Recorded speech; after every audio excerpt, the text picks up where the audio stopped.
Okay, guys, we are live. So for those listening at home, welcome to the Live from the Sword Coast podcast. My name is Kevin Madison, and I will be your friendly dungeon master this evening. Tonight, we are playing, or continuing, our ongoing campaign, playing 4th edition Dungeons & Dragons. Here we go. Whoa, some visual aids. 4th edition D&D. With me for our 5th session is most of our usual cast, and then one cast member from our Wednesday sessions who is rejoining us for our Friday campaign.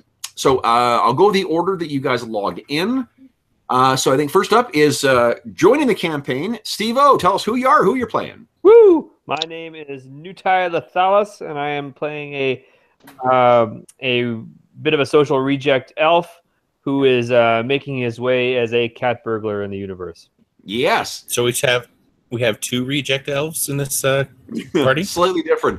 One is an outcast by choice, and one is an outcast by circumstance.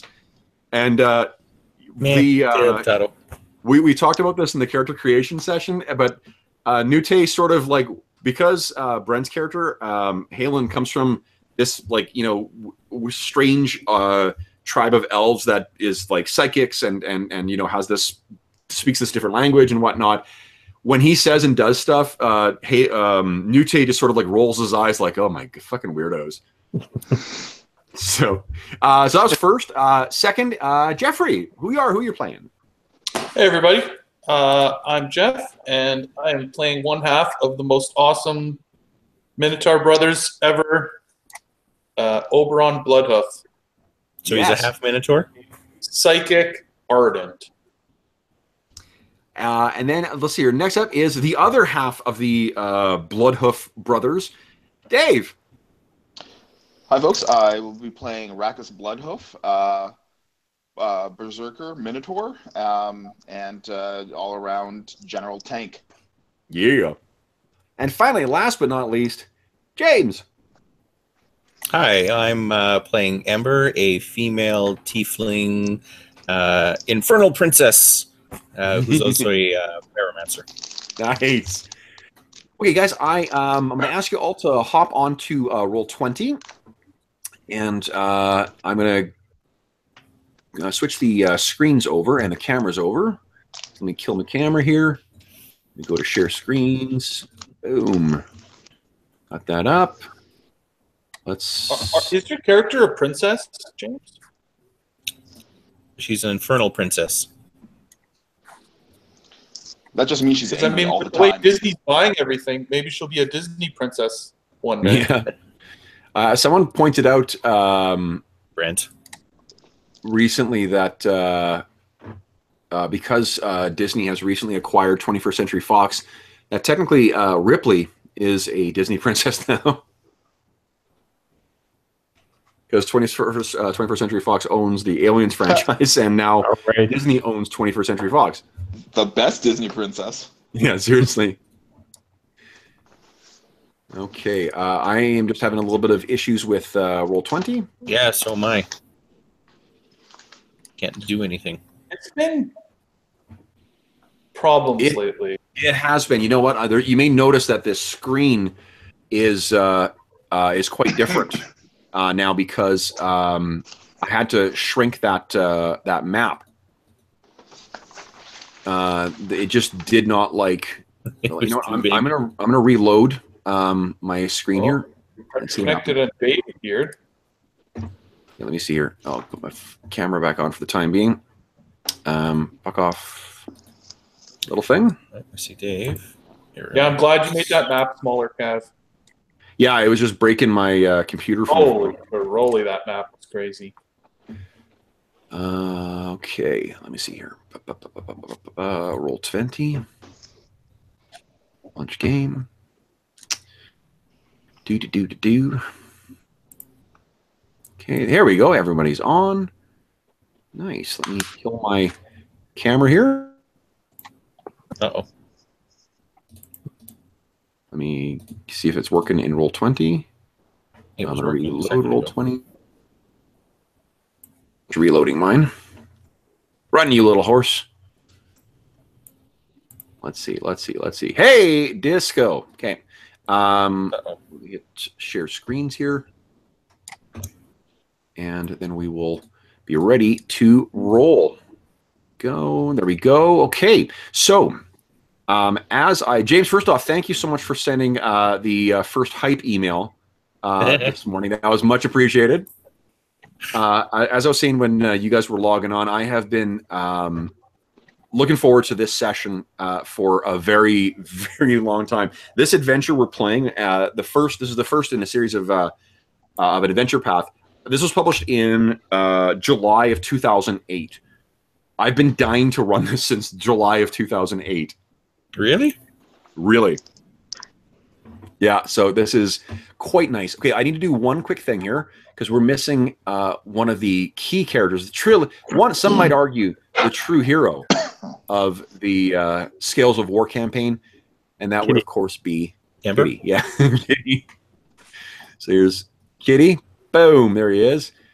All right, so as in the past, I'm just going to move some of these out of the way here rather than deleting them because Brent said he actually might try to log on when he gets back from the party. Oh yeah, that's going to be real good.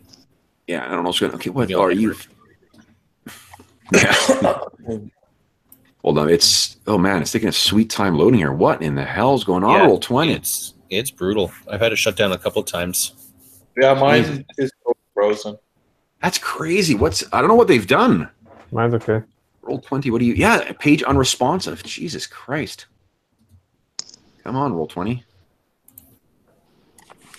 I guess this is the thing, and then not to I have the whatever it is, the pro thing too. So I'm actually paying for this service. I know. Come on, roll 20. Oh, are you? Shit. Okay, come on, you fucking thing. Let's go. And the sucky thing is I haven't had time to actually sit down and do anything with it for my campaign, so I'm paying for it for nothing. Oh, shit. Okay, I'm trying to reload. Exit page. Let's try reloading this. Okay.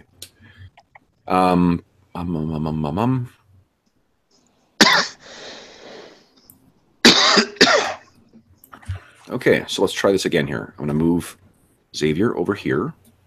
That was successful. I'm going to move Halen over here. Successful. 2 for 2. I love it. All right, so I'm just going to position my camera here so I can see these things. How is everyone else's roll 20? Are you still lagging out, or are you... It just froze on me. Good, mine's I was good. bring up the character sheets. Okay, let's see here. Can I bring up the character sheets?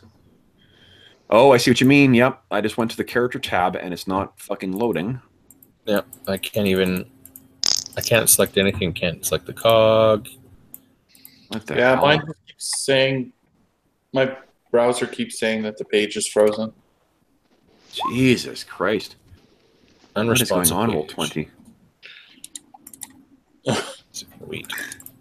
Like, it's not the map was the problem with the last one because I just could not get that to work, and I can go to different maps. I've been having problems with it for like about 2 weeks.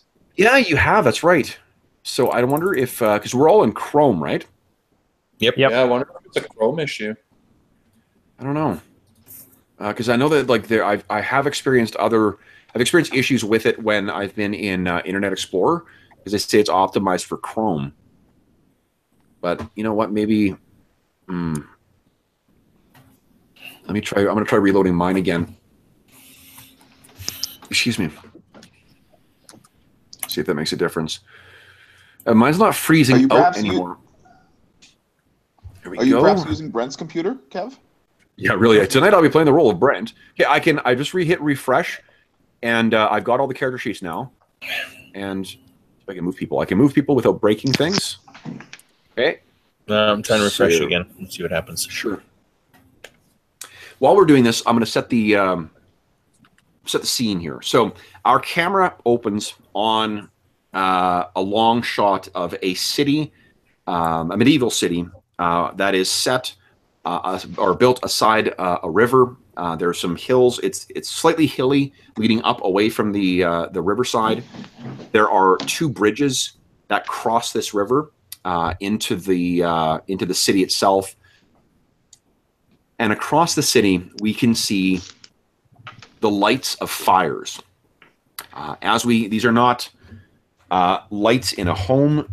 These are not lights in the street to guide travelers' ways. These are the fires set by pillagers.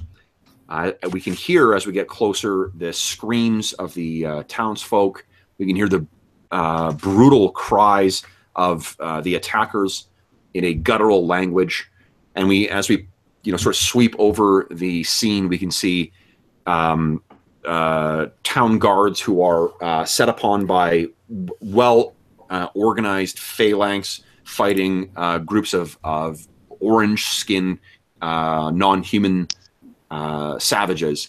Actually, not even savages, because they fight with a much more organized and meticulous manner than you would expect for a species that clearly has such a strong bloodlust drive. We turn now to look at a tavern where there is a sign hanging out over top that says "The Broken Banner," and the door is cast open, and out of it rushes an elf, a tiefling with her horns swept back, flames beginning to stream from her eyes, and a tall, imposing, white-furred minotaur. And as they step into the street, they hear a massive explosion as a cask of what is some kind of flammable substance collides with the storefront of a building right across the street from them and bursts into flame as the liquid contents within spill out. You hear from the far end of the street to their left this laugh. And looking over, you can see this thick but enormously towering, hideous, like both fat and muscular at the same time creature. Once again, it's fucking frozen. Awesome. At the far end of the street, this thing stands almost twice the height of a man, and it is reaching back. It's chained to this wagon, and it's reaching into the back to grab another one of these casks, which is stored there. And there's probably like another 10 of these casks in the back. And behind the casks, there are 2 of these goblinoid archers who are, letting loose with their arrows and with uncanny accuracy, sinking these crude-looking and cruel-looking barbs into the backs of the fleeing civilians. Then this ogre, or this mass, the big thing, turns and sees our collected heroes and kind of and pulls its arm back as if it's going to loose one of these casts directly at them.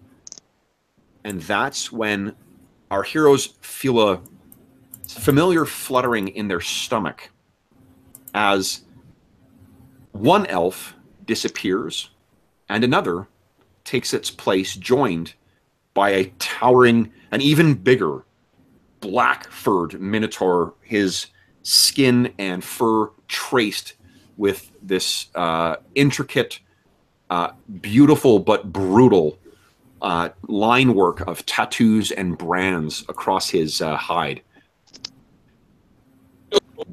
You guys recall now that looking over and seeing this other elf who looks... Steve, why don't you describe for them what Nute looks like?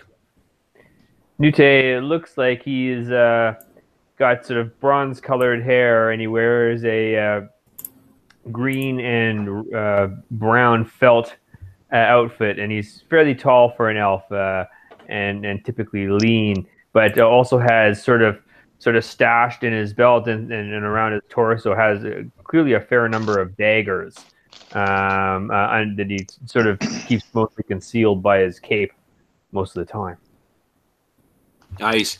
Now you guys look at Nute, and there's a moment of, for just a split second, you think, who the hell is, and then you remember, well, this is Nute. Nute has been missing. You've forgotten about him. Nute has been missing since that incident with the merchants from the Elser Consortium. The thing that cursed all of you guys, that causes you guys to fade in and out of existence.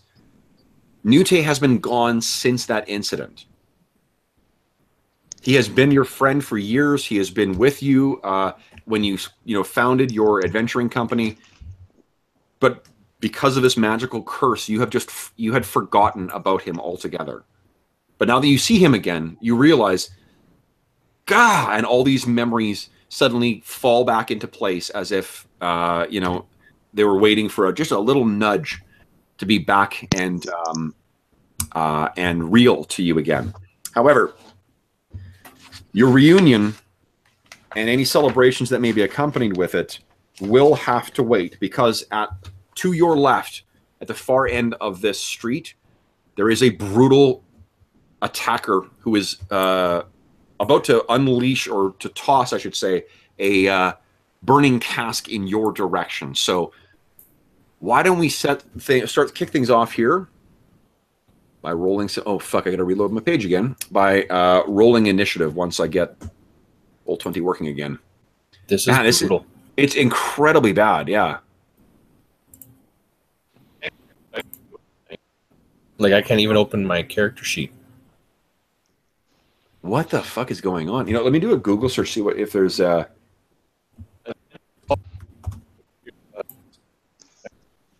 Where's my initiative? Let's see here. Initiative, there we go. And are we all rolling initiative? Trying to. Yes, please. I'm just going to reload the page. Click on your. Remember to click on your token, and then. There we go. 24. Ugh. Okay, let me see here. Where are the? Whoa, Nute, way to fucking go. Get used to it, boys. What about Rackus? You didn't say anything about Rackus. Rackus, good effort. That is a good strong effort. 9. Good hustle. Yeah, right. All right, let me roll some initiative for the ogre and the goblin. So ogre's goblin.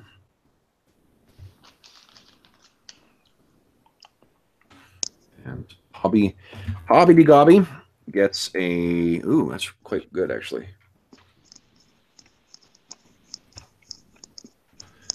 All right, so we got Rackus, we got Nute. James, were you able to reload your character? Nope.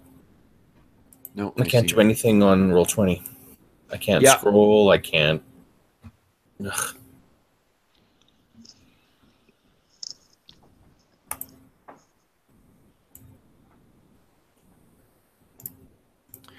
I have a separate... Oh, you know what? One of the things they suggest is clear your cache. Ooh, how do I do that? I think it's you go to history. Is that right? Hold on here. Clear browsing data.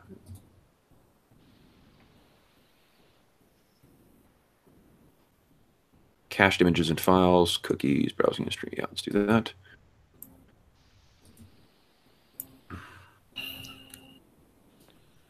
See if that made a difference. I'm going to try and reload here. All right.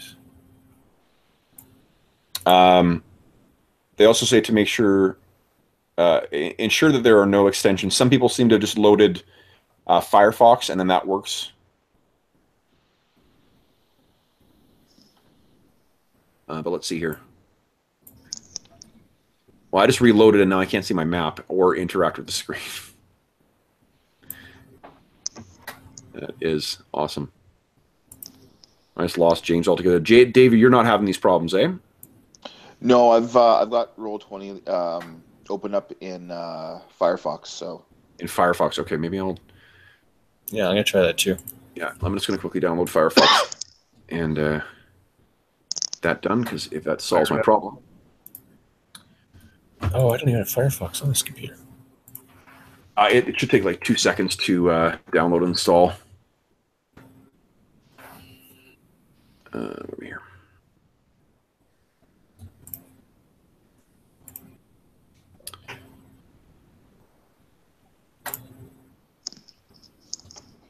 Okay. Oh, you know what? Do we have to restart when we install a browser? I don't know. Jeff, you might be able to help me. Probably not. Okay.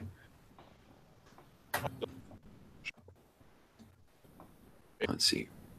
Okay, so I'm going to drop out of Roll20 for the moment. And once Firefox is back in, I will... whoops, what's going on here? Yes. For those listening at home, my apologies for the technical issues here. You fast forward to minute 15. Yeah. Once we've got everything fixed. Fucking Roll20 though, that's it really has been all like very difficult to use the last little while. I don't know why the hell it's That's weird, and mine's working fine. And are you using Chrome or Firefox? Chrome. Oh, huh. That's weird. Apparently, Steve, you're looking at the right kind of porn? Yeah, I guess so. I actually don't look at porn anymore. I'm born again. Yeah. Yeah. Did you say you're porn again? Right. Okay, here we go. All right. If you only watch goat porn, your computer will mistake it for like research. Good tip. Just saying. I read that in a book. Here, Roll20. Full of good advice. You can have that one. That one's yours. No.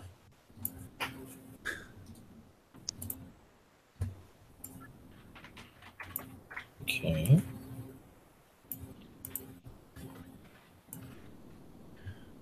Now just remember what my fucking... Hey, I remembered it. Nice. I was guessing what my... what do you call it? Roll20 password was. Good work. All right, so I'm into Roll20 here. Yeah. Pro.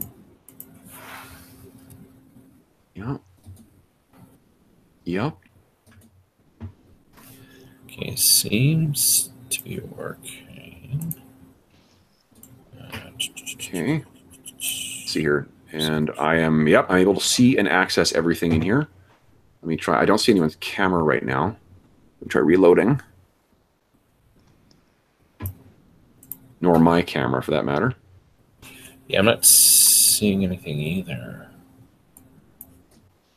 Not. Okay. So let's see. Oh, you know why? Hold on. I'm a dummy. What? Because I think I need my camera turned on. Let's see here. Yeah, okay, my camera's working now in Roll20. I don't see anyone else. Oh, I see Dave's. How do you... When you load it up, James, it should ask you to allow or to allow Roll20 to use certain... Yeah, I did.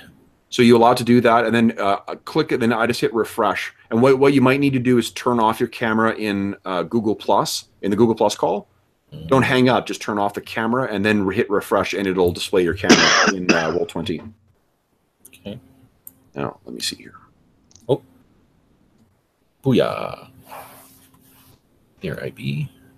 Nice, Steve. You actually might want to try the same too. Try turning your camera off in Google Plus. Okay. And then hit refresh on Roll20. Just for what? Sorry. This is to show your camera in Roll20. Okay. It never works. Try it, but all right. Turning off camera. Okay. Refresh. Okay. Hey, we got Ember can roll initiative now. Love it. Yep. Steve, do you have... Oh, you know what might have happened too, Steve, is you may not have allowed Roll20 to use your camera. We've sort of been through this before. There's something wrong with my computer. Like it doesn't. But where do I go for that again? Settings, right? That I don't know, to be honest. You know, we don't need to deal with it today. We've got a functioning interface right now, so let's just not mess with it. Yeah, let's just go on from there. Okay, so I think everybody has rolled initiative then, yes? Oberon, Yeah. oh my god. That's not great. All right, let's organize this here by descending. Yeah. Boom. All right, guys, so New type. this thing is bringing its the cast up and is ready to hurl towards you. First up is Nutai. What are you doing? Nutai slides to his knees, whips out a knife, and boom, sinks it right into the thigh of the giant beast, laying him low so that the keg falls on him and explodes. Okay, so let's see how this is Nutai's opening strike here. 1, 2, 3, 4, 5. So he's 7 away, Steve. I can't remember what the range of your daggers is. Okay. Where do we do? I can grab a rule book. Oh, I mean, it's on your. If you click on whatever dagger you want to throw, here's a cool thing with actually, for those in the party who are mechanically inclined and those listening at home, Steve is playing a thief out of the Essentials line. Mm. He got a pretty badass ability where he has combat advantage against anyone who has not acted in the round. Nice. Right. Okay, so that means it's going to be long range. James, remind me again. Long range is -2 to hit. Yep. Okay. So, but here's the thing. So Steve, basically, it'll net to nothing because you get +2 because you got combat advantage, and then so just roll whatever you're gonna roll. Let's see how you do against the ogre. Let's do it. This is a basic attack. Where's my guy? Hold on. What happened? Oh, right. Hold on a second here. Nutai. Character sheet. Powers. Okay, basic dagger attack. Rock and roll. Boom. Oh. Okay, so yeah, a 9. Unfortunately, that was a nat 1 you rolled. So, oh my god. All right, Steve, here's the thing is that you do have 1 action point right now, and we're using optional rules, so you can re-roll, spend an action point to re-roll if you want. That's exactly what's going to happen because he's just far too styling to roll that. Right. Here's another thing I'll mention too, Steve. One of your encounter abilities is the backstab. Backstab gives you +3 to hit. You have to use it against someone you got combat advantage. Right. But you do have +3 to hit. So like if you just miss someone, you could say backstab to bump it up and get that hit. That will not help with this roll. A nat 1 is a nat 1. So you spent your action point. Go ahead and try again, Steve. Well, actually, I'm using my unbalancing trick is what I'm using. That's the one I should be rolling. Click. Okay, so anytime you use an ability, one thing we're doing in this is anytime you use an ability, click on it so you can show what you're using. Okay, roll. And this is when I'm making a basic. So I do still roll. That's wicked. Okay. So you shift 2 squares, and the next time you hit an enemy with a melee basic attack. Okay, melee though, Steve. Drat. Okay, then in that case, let's use surprise strike. In which case, basic attack or an at-will weapon, and I hit an enemy that is granting combat advantage, and then the enemy is dazed until the end of my next turn. Yeah, so just, again, if you're going to use an ability, just click on it so we can all see. Okay. Boom. Sweet. Okay. Then I will use my... In that case, I can just move normally, right? You can, yeah, because that's a triggered action. I can move to here, let's say. Yep. Okay, and then I will roll, and so that is no longer long range. Nope, so you got +2 to your roll. All right. Just click and do it. We just add manually afterwards. All right, so let's do that. And then rock and roll, Hanukkah. Oh, that is much better. All right, sweet. So you bring the dagger and hurl it, and it sinks into the I think it's in like the collarbone area. Where this thing gets in kind of like so you hit it in an area where it's effectively what Daze does mechanically is that it means it can take a regular action or a move action or a minor action, and that's it. Right. So this thing is quite distracted by that pain. Plus, that's a good fucking hit because you're dazed. Yeah. Okay. Let me do the damage to it. Anything else, Steve-O, or are you done? I think that's it for old Nutai. Nice. Okay. This thing is even bigger as you get closer. Okay, so next up is the archers. I'm going to make a roll, see if the archers actually see you guys, or if they're focused on you guys. Okay, so only one of them is really focused on you guys. But the one closest to you, it looks over, and it sees two big minotaurs in the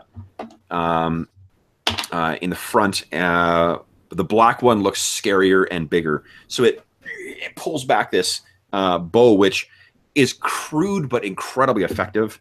And whoa, and unleashes this arrow, which flies over and strikes you, there, Rackus, for 5 points of damage. And you're looking around like, what the hell just happened? Where did I come from?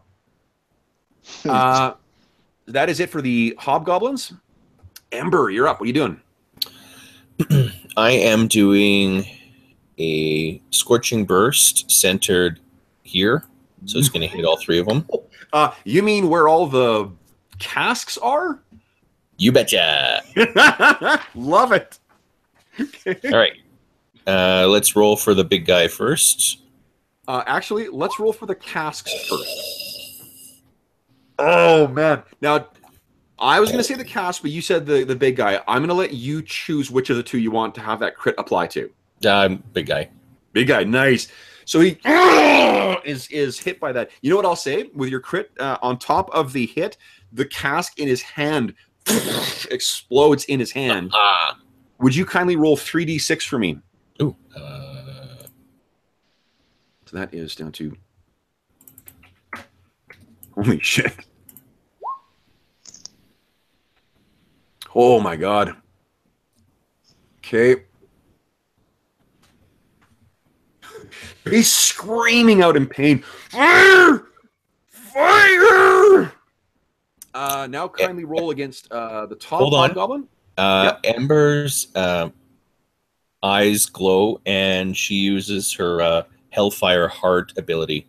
Go ahead and click on it. There we go. You hit him with attack, takes 6 fire damage. Oh, that's incredible. Oh, man. Okay, guys.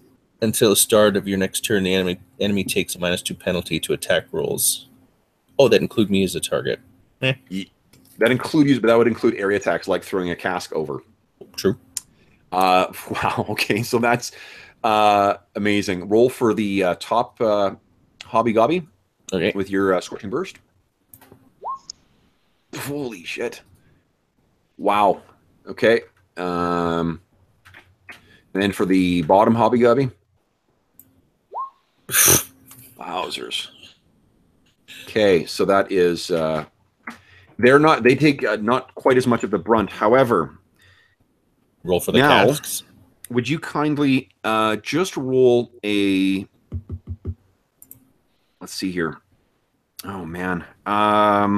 I think I'm going to get you to just roll your... let's see here. Your... let me check what you're trained in here. Ember, no. Would you kind of give me 3 rolls with your acrobatics check? Ooh, just click on it 3 times for me. Great, thanks. Okay, so... what this is, James, is I'm just rolling for the spread. Not surprisingly, the casks have cooked off and are exploding out.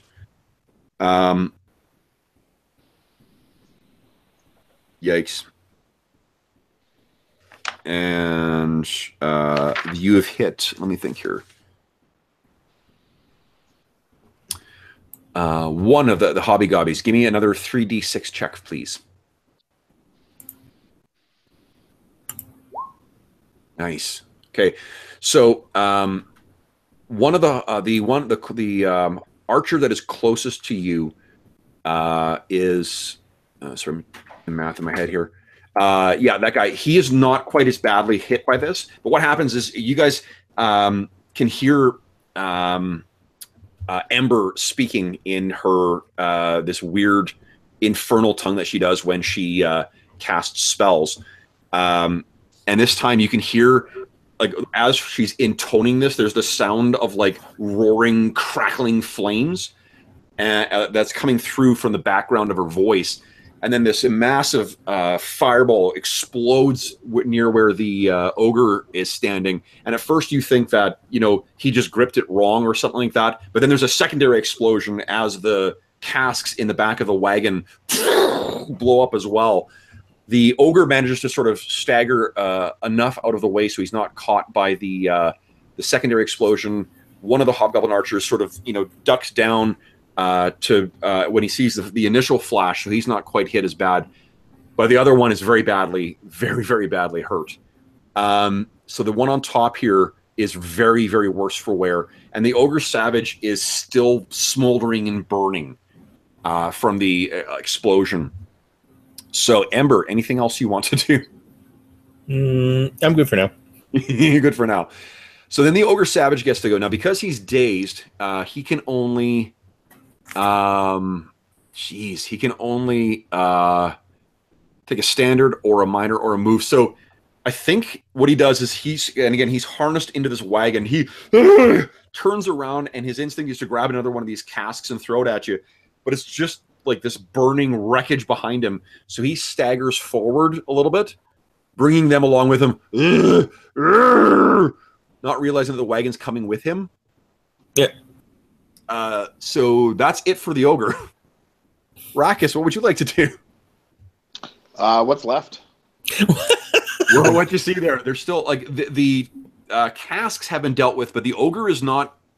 You're not even sure. Like, he's looking banged up, but this is still a very big, very tough-looking creature. It is by no means down yet, and if it gets in touch with you, these hands are so big. It can easily wrap one of them around any one of your smaller companions' chests and probably crush it as easily as you could a rat. Well, I will. Let's start with activating my Defender aura. Okay. Let's get that shit on the go here. Your aura is... I think we said 10. Let's see here. Is that right? Nope, that's wrong. Kev can't do math.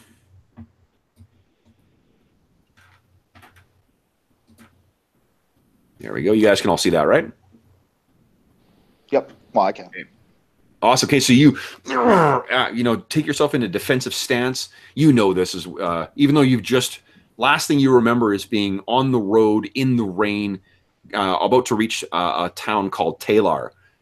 Now you found yourself in a street surrounded by burning buildings and your allies. So you quickly step into your defensive stance, and then what happens next? Let's see. 6. If I charge, will I actually reach him? 4, 5, 6. What's your move? 6? Yeah, it is 6. 2, 3, 4, 5, 6, 7. No. Give me a acrobatics check, and if you're successful, I'll let you get the extra square because that's just I'll be lame. Sweet. Plus, I placed you, so in theory, you could have been one forward. 12. Yep, that's good enough. 12 is what you needed. So yeah, you can definitely reach the ogre if you like. Sweet. I'll go in with a goring charge then. Okay, go ahead and move yourself up, and then make your goring charge attack roll. Just put him right. And So you probably come up to around his like the top of his pectoral muscles. oh, I'm actually smaller than he is? Oh yeah, no, this thing's huge. Ugh, lame. Yeah, you definitely hit wham, and okay, I'm gonna allow this thing a save because it's bigger than you. Let's see here. Fails. Holy shit. So you go charging in and your powerful back and neck muscles knock this thing. So it's like a battering ram hitting it in the chest. This thing sails back and then falls It doesn't quite fall down altogether because it's still like harnessed into the wagon, but it's lost its footing and it's sort of lying part on the wagon. And you have just bloodied it. Nice. Oh, yeah. And purple is, oops, there's one thing here. Purple is prone. So boom, there we go. All right. Anything else you want to do? You've used a standard. You have used a minor. You still have a move if you like, or which you can swap over for another minor. Remember, you got your minor. That's a triggered ability to when you hit with a weapon attack to go again. Right. Let's go with Frenzied Flare then as a minor. So let's see how you do. And you got +2 to hit because he's prone, so that absolutely hits. Does 14 damage, but you do +5 versus a prone target. So that's 19 damage on top of what you did. So that's crazy. So you go racing in, you hammer this thing with all of your, all of your might and your momentum. You knock this thing up and down, and then you carry through, bringing your axe at the, the very apex of your reach, up and then down with all of your muscle, your momentum, and your rage. So it sinks into this thing's chest. It howls out in pain. That, I believe, is it for you. And we are to the Ultra Bloodhoof brother. What you doing?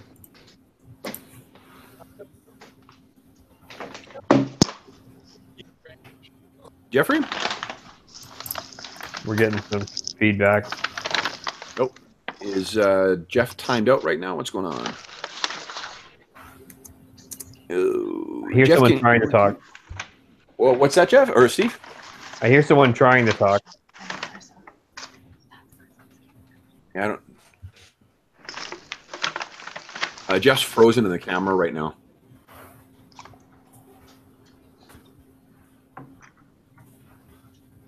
Let's see what's happening. Yeah, there you go. He just logged out. Okay, so maybe he's trying to reload the computer. Yeah, he'll be back in a sec. Okay. Well, next up is Nute. So if you want to go in the interim, we can go back and do Oberon's turn when he gets back on. Sure. Let's see here. Well, now. We don't have to roll initiative again, right? No, we don't. Okay. Nope. Tactical trick. Okay, so Jeff can hear us. Jeff, can you try talking again, or are you just logging into the Roll20 call again? Hello? Hey, we can hear you now. Oh, okay. That was weird. We couldn't. Your camera's frozen on Roll20. I think my Chrome took away its settings. Oh, I downloaded. James and I both downloaded Firefox, and it's working. Yeah, so did I. See, I was talking to you guys the whole time, and I was wondering why you weren't responding to what I was saying. I heard you. God, my DM and my fellow players are assholes. Well, yeah, like when Dave's character arrived, yeah, I was saying that me and Dave, or Rakdos, and Oberon have like a Minotaur equivalent of like a high five handshake that they do. Is it right when they appeared? Maybe. Horns? A headbutt and like a fancy maneuver. That's fucking cool. Okay, so sorry. So I have a question. Yeah. Is this difficult terrain, the green stuff? Yes, it is. Okay, but I don't really get difficult terrain, do I? You can shift through difficult terrain. I can shift through it. Okay. Yeah. So, but it's actually, let's just let Jeff have his turn, though, because he's before you. Yeah. So, Oberon, what are you doing? You saw your brother just kick the shit out of a giant ogre. Right, and I just have a question. I can't remember if we decided that for the Ire Strike, if I have to be in melee range of the character that my ally is hitting, or if my ally is in melee range. I think you have to. Can you click on it again? Let's see, because I verbatim transcribed it over from the power. Just click on your power. Let's see here. One ally adjacent to you can make a melee basic attack against the target. Oh yes, your target is one enemy, and it is melee, so you both need to be in melee contact with the enemy. It just seems silly to me. No, that's just the way the power works. I know, but why wouldn't I just hit them then? Because you're a leader, and you're going to, in theory, feed that attack to one of someone who hits better or hits harder than you do. Right. The warlord has a similar ability too. It's called wolf pack tactics, where like an ally adjacent to you gets to shift and then make an attack against the target. Okay. Yeah, like in this kind of situation too, where Arrakis gets +5 damage versus the thing that's on the ground. Well, that's so where do it'll I. be. Yeah, right. But that's how you built your character. Well, I can't reach melee combat with this ogre. 1, 2, 3, 4, 5, 6. Yeah, because if you, your move's a 5, right? Because your armor. Where does it say that? It'll be on your character. Do you have your printed character too? Oh yeah, my move's a 5. Yeah, yeah. So you're a little slower than what Arrakis is. I don't know. What do you want to try here? I guess I'll just move up a bit. Okay. And throw my javelin. Okay. So you're you stepped out and you saw these things. A minor to hook your or to sort of like stow your axe. A minor to draw the javelin, and then just maybe a standard to throw. That's fine. Just go ahead and make your. We'll say in the excitement you drew the javelin out, thinking that that's what the next thing will be. Now the ogre is prone, which means it'll be -2 to hit him because you're not adjacent to him. But there's no penalty to try and hit the archers.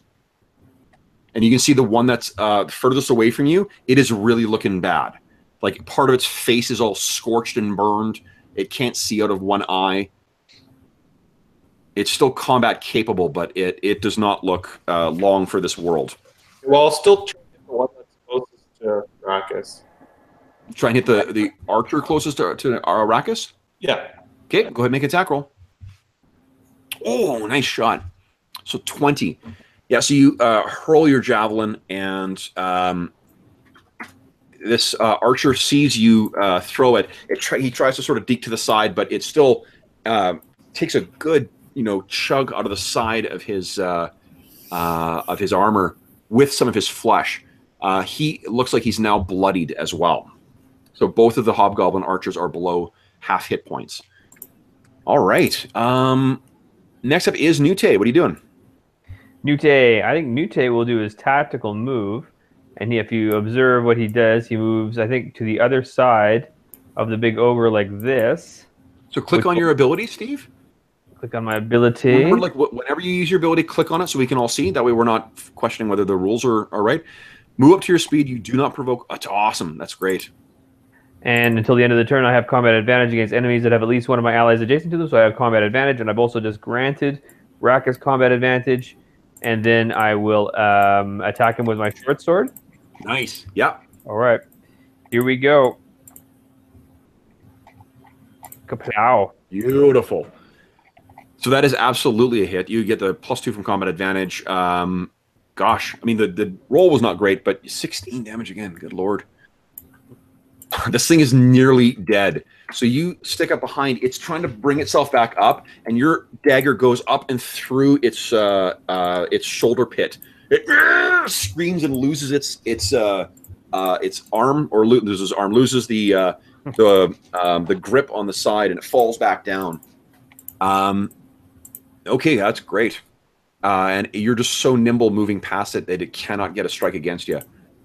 All right, so next up is the hobgoblin archers. So the one that is most badly hurt, the furthest away from you guys, it sees Nute come around the side. It turns towards you, Nute, and then unleashes. Oh, not good. So it fires, but it fires wide.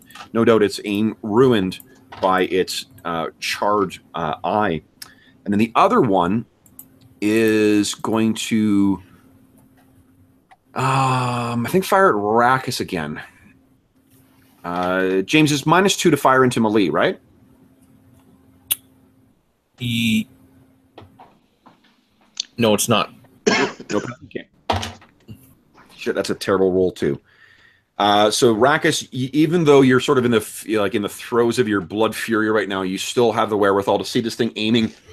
You duck back, and this arrow flies past you and goes into the burning ruins of the building to the side.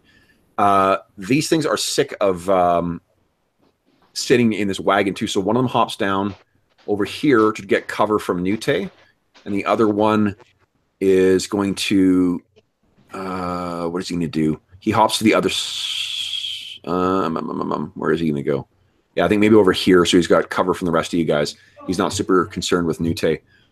So depending on where you're attacking from, the hobgoblins may have cover. That is it for them. We turn to Ember again. What are you doing? Booyah. Where'd my character sheet go? Uh-oh. Yeah. Here it is. You know what? I'm just going to...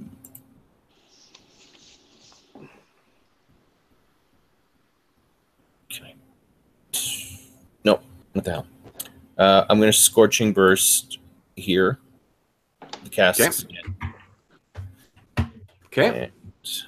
Now, if you're placing it there, I'm going to give them the benefit of cover from it, just because it's a wagon, so it would have connected sort of on the bottom of the wagon. But go ahead and make your attack roll. That's first one. Hold on. I'm just going to move up, and I'm going to actually hit here. Okay, yeah, that sounds good. Okay, 16 versus reflexes. Yes. So top one is hit. Oh, man, he is badly, badly hurt. He didn't realize that it came from an angle that he was not seeing, and he's just washed over with fire. And go ahead and make your attack against the second one. Holy crap, I think he's dead. Yep. Yeah. So I can't remember which of these guys is in the initiative thing, so I'm just going to move this guy over here for now. But yeah, he is blown to the side and lands kind of right here. You can see his legs, but you can't see the top of them hidden by this by the bar. All right, well, that is Ember's go. Yep. Next up is the Ogre. So the Ogre's no longer dazed. He spends a move action staggering to his feet, blood pouring from two massive wounds. One, a piercing wound under his arm, from which darkened blood is just flowing down his side freely. And the other, a massive gash left by Rackus's axe. His fury is focused, though, on Rackus. So he grabs this giant club that's sort of stuffed into his waistband, pulls it back, and tries to bring it down on Rackus. Hurt! Okay. And his angry smash hits a 26 AC, so I think he does connect with you. You look up, and for a moment there, Rackus, before the impact comes down on you, well, all you can think is, how is something so big moving so fast? And with that, it's not a great roll. You take 13 points of damage as this massive club smashes down on your shield, bearing you back. That is it for the Ogre. Oh, man. Rackus is blooded. So you think you can feel a couple muscles pull in your back and your arm as this thing smashes down on you. Well, let's see what Rackus does in response. What are you doing? So I'm bloodied, eh? You are bloodied, yeah. All right. I'm going to switch to Berserker Fury. What happens when you switch to Berserker Fury? You know what? All of my tattoos glow red. I love that. Okay, so you flirt. And the Ogre has a look in his eye like he done wrong. Let's go with Savage Cut. Nice. All right, so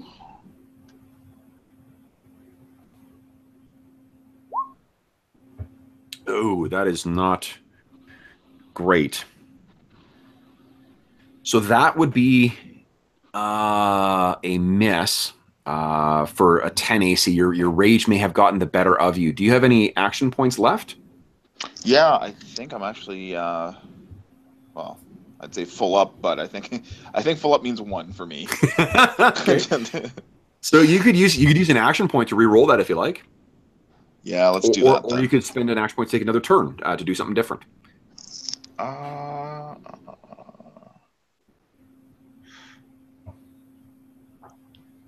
You know what? Let's go with Jarring Smash. We'll see if that yields better results. Sure. Let's see how you do.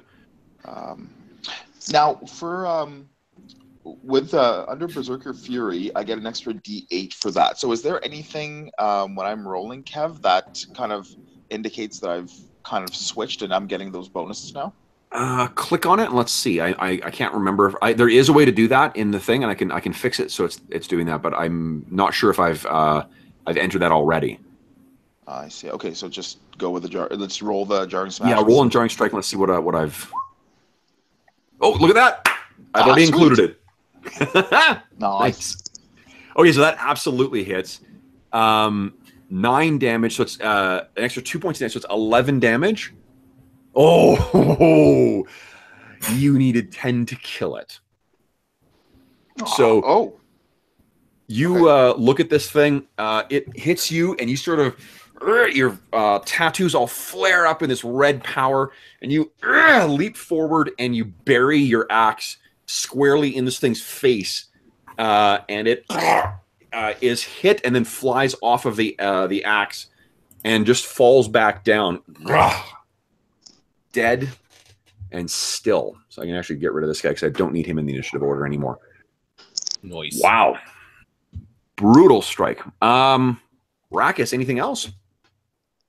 So who's left now? Is just the one archer? Just that one archer, yeah. At least in the immediate vicinity. You know what? I'll turn towards him and just snort at him. Oh, that's awesome. Okay. I'm gonna knock him over. Oberon, what are you doing? I see that my brother is bloodied. Yep. And I move forward and use my surge. Nice. Sweet. So, Sweet. Thanks, bro. Yeah. Oh, and you got plus 2 speed. So your fury even rises higher. That's only a minor and a move that you've done so far, Oberon. You want to do anything else? No, I think that's it. You can hurl a javelin as a standard if you want. Do I have more than one javelin? Yeah. I'm assuming you've got like a brace of them, like we'll say 6 or so. Oh, I see. Okay. Oh, sure. I guess I might as well throw one then. Sure. So you grab it and hurl it. The guy will have. Okay, so unfortunately, because of the cover and because these things are actually pretty fucking quick, the archer, as injured as he is, does see it and kind of ducks back, and your javelin goes wide over him. I was more throwing it as like cover fire. Nice. Okay. Did you heal yourself, Dave? No, not yet. Okay.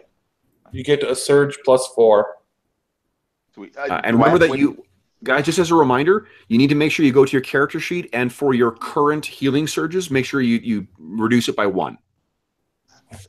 Do I have to wait for my turn for that? No, that happens immediately.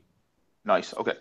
Yeah, that's the way sort of heal leaders work in this. Is he'll be letting you topping you up on his turn, and sometimes as we get further into the levels, he will have things to interrupt as well to give you heals in the middle of a fight.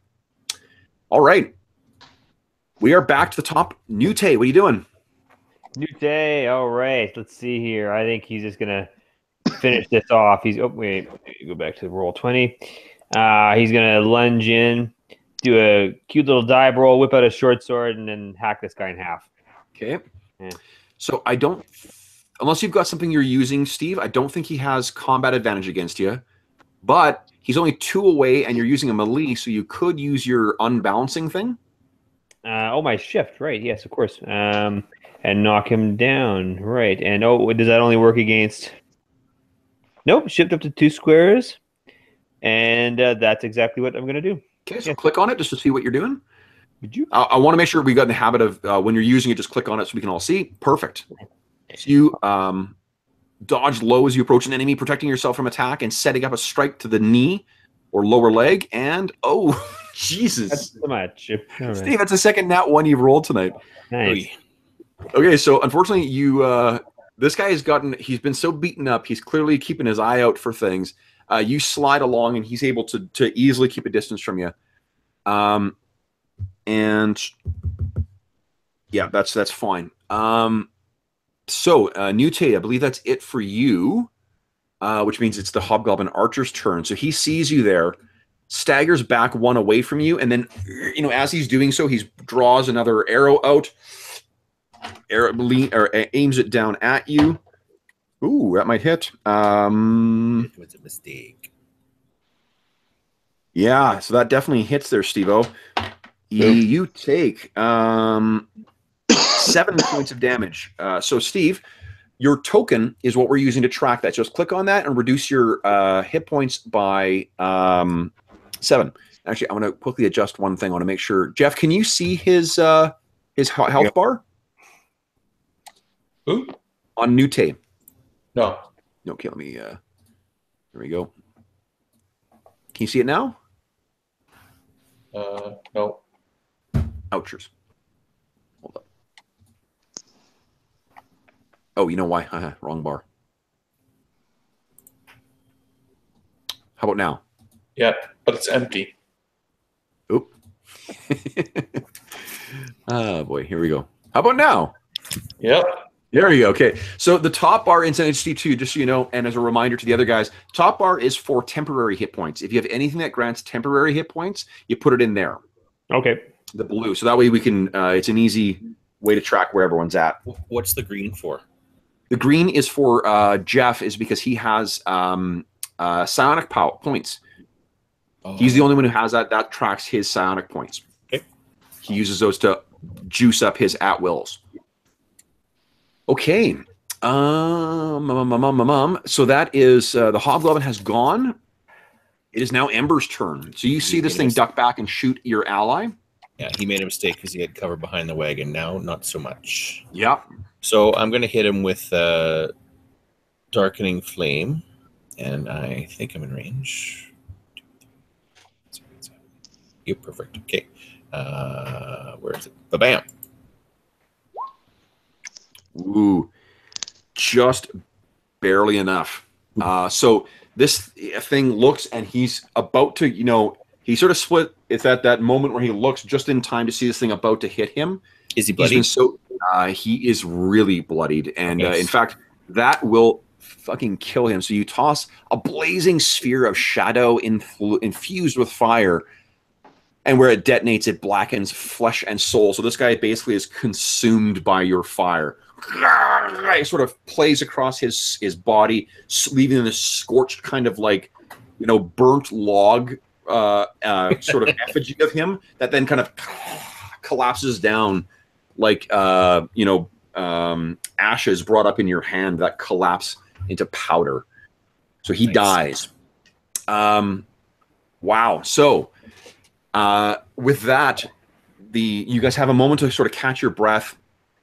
And all you can hear is just like there's the sound of chaos everywhere in the city. From every direction that you can hear, that you can face, there is the sound of battle and screams and cries of men and women in pain, and their aggressors as well, the hobgoblins. Now, first thing, you guys will have a moment to take a short rest. So all of your encounter abilities will recharge, guys. And you will have an opportunity to spend healing surges as well. So the only 2 who are injured are Newtate and Rakis. I'll leave it to you to spend your healing surges. And then just mark on your character sheet that you've used them. And then update your token accordingly. and then we will. I need to run to the washroom very quickly, and then when we come back, we will deal with what happens next.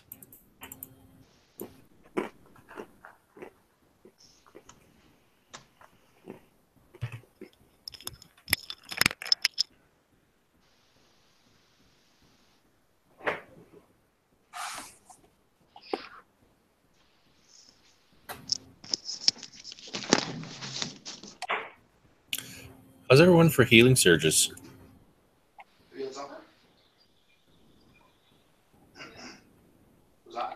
What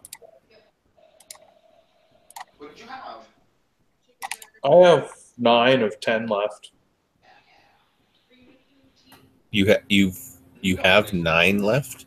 Yeah, I've only used 1. Okay.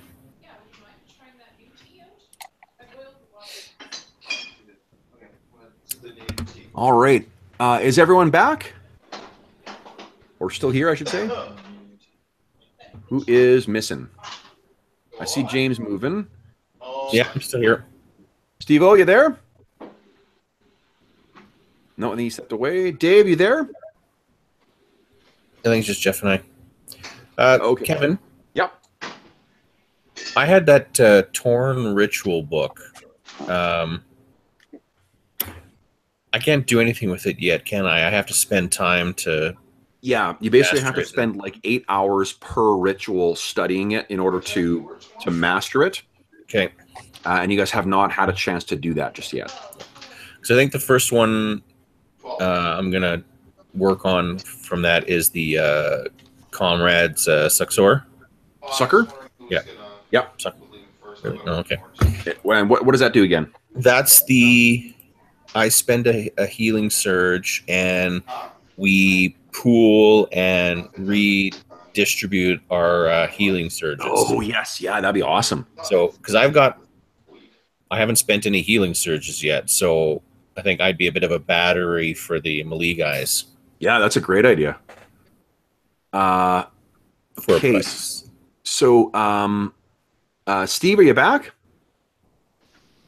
Not back yet. He's not showing up on D20. I see Steve's character on Roll20. Let's see if he's in the call. Yeah, he's in the call too. He may have just stepped away for a moment. No, but for the entire encounter, he's been off. Or I just see his character, not his camera. Oh, that's weird. Well, his camera's off, yeah, but he is. His avatar is showing up here. Okay, so Jeff, are you here? Yep. Okay, awesome. Okay, Dave and Steve, are you guys back? Yo. Back. Nice. Okay, so Steve, did you want to spend a healing surge to try and top up your hit points? What is my healing surge worth here? Hold on here. Let's see. Your healing surge will be under the stats. The first stats. Your healing surge value is a 6, and you have 7 per day. Let's do it. Okay, so I'll reduce your. I'll let you do it, Steve. Reduce your healing surges by 1, so it's 6, and then give yourself 6 more hit points. Current surges. There we go. Okay. All right. So, as you guys are sort of, you walk. What do you guys say? Like, what's sort of the conversation that you guys are having right now as all this madness is happening around you? What's going on? I think Rax is like, let's go find more to kill. I want to look at the ogre and the hobgoblin. I'm curious, do they have any emblems or? They do. I believe you can guess. A red hand. A red hand. And this one is not the crude replica that you've seen on those goblins in on your travels here. You may remember that the sigil that the goblins in the Wyrmsmoke Mountains had was different from the ones that were on the plains of the Elsyr Vale that you had. These ones are also different, but they are much closer to the sigil that you saw on that broken banner that was hanging on the wall of the pub above the bar. Kev, now that, go ahead, Dave. Rax will go over to the ogre's body. Yep. And literally bathe in his blood. So he'll pull out handfuls of blood, and he's just coating his body in it. So as you guys are doing that, Nute, You have the highest passive perception, so you turn and you can hear from about maybe a block and a half over. You can hear a woman's voice screaming, "No, help! Help me!" Oh, I see. Looks like somebody needs some help over here. Is that how calm you would be, or would you be more agitated? I'm a little bit, one of the things that people didn't like about me when I was growing up was that I didn't seem to care a whole lot about a lot of them. So I would be sort of chill about it. Yeah. No, that's fair. Yeah, absolutely fair. Okay, so guys, what I'm going to do is let me just let me copy your characters here. I'll get you to a new map. So you go racing off through the streets of Brindol, and what I'm going to do is I am going to give. Let me just place the squares down. What I want you guys to do. There we go. So here's all your characters. But what I want you to do is let Jeff position your characters where you're starting. Jeff's kind of been hooped the last couple of encounters in terms of maximizing his character's effectiveness. So I'd like you to be within about 5 squares of the bottom left corner. But Jeff, go ahead and place anyone where they are. You should be able to see on the screen further up that alleyway there. There is a horde of hobgoblins. Now you see that there is one with a red dot on it, guys? Yep. That hobgoblin has wrestled in his hands this woman dressed in kind of like a noble's dress. He's got her over his shoulder, and he's carrying her away like spoils. There are 2 archers that you can see there. 3 archers that are flanking him as well as other hobgoblins that are sort of like and chuckling away. Now, they're trying to make their way to they have their backs to you right now, and they're going towards the far end of the alley, but this woman is putting up one hell of a fight. So he is moving very slowly. But if you want to rescue this woman, it looks like you will have to go through all of those hobgoblins. Now, Jeff, where would you like? Why don't you place yourself first, and then you can ping for me where everyone else is going to be. Well, don't you want us in the corner where we are? No. I want you can. I'm allowing you to place everybody, Jeff, and you can place anyone within 5 squares of that corner square. Oh, so we could be a little bit farther into the map. Yeah, you can be a little bit further up there. So like 1, 2, 3, 4, 5. Yeah, okay. Okay, and just ping. Where is Nute? Or actually, where's Rakus? He's your probably right here. Okay, so it's Rakus. Where is Nute? Nute. Would you be in front of us? Like probably right in that making sure. Where what about? Could I be here, like peering around the corner? Yeah, exactly. That's where. Yeah. No, that's too far out, Steve. You need to be within 5. Yeah. And then where is Ember? I guess Ember would probably be in this square here. I don't know if that worked. There. Yeah, absolutely. She is a little more cautious. All right. So, guys, let me clear the turns here.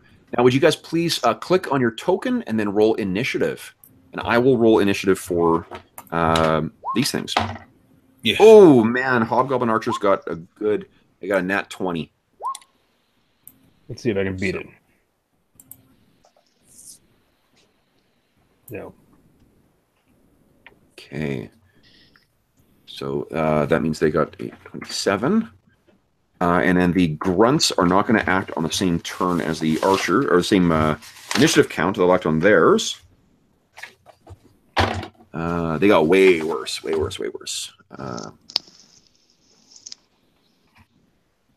Okay. Go in descending here. Everyone's rolled, yeah? Mm-hmm. Look at that, Oberon. You're fucking right up front now. Unbelievable. All right, so first up is, for the first round, you guys will get to act. The hobgoblins are unaware of you. So they're sort of and chortling and walking their way along while this one bigger hobgoblin is sort of jostling this woman and trying to she sort of like gets out of his grip, and then he grabs her again, and then he pulls her back, and then she sort of hits him, and so you can picture them sort of scrambling, but they're occupying the same square. I'll move them one further up here. for now. And you guys can start with Oberon. What do you want to do?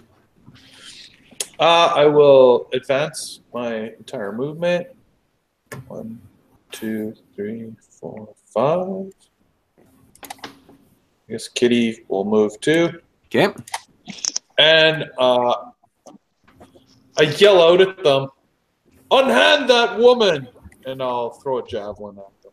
Okay. You're within range to use your charge ability, your Minotaur charge. Oh, like I can also charge after moving? Yeah, remember, charge is a standard move. Is a standard action. Oh, okay. Yeah. Oh, sure. Might as well do that then. Yeah. Oh, Rakus with the nat 1 on initiative. Yeah.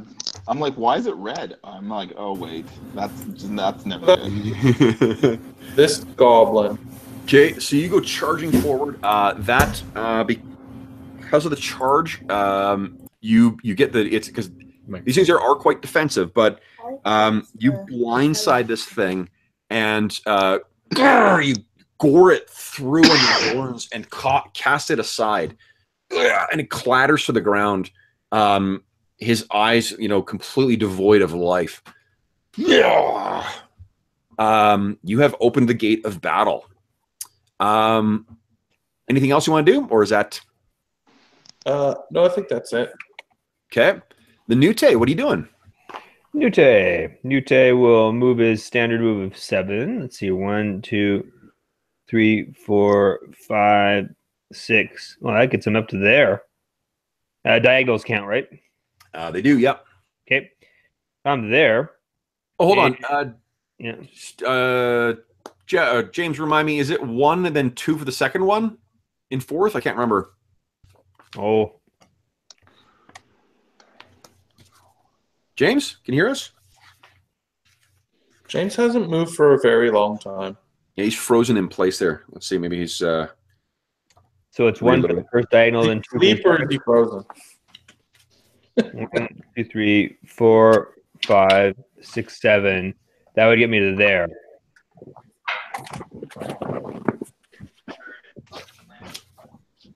Or there. Yeah, I'm just sorry. I can't remember if that's. I think that's the way it works in 4th, if I remember correctly. Mm-hmm. I want to.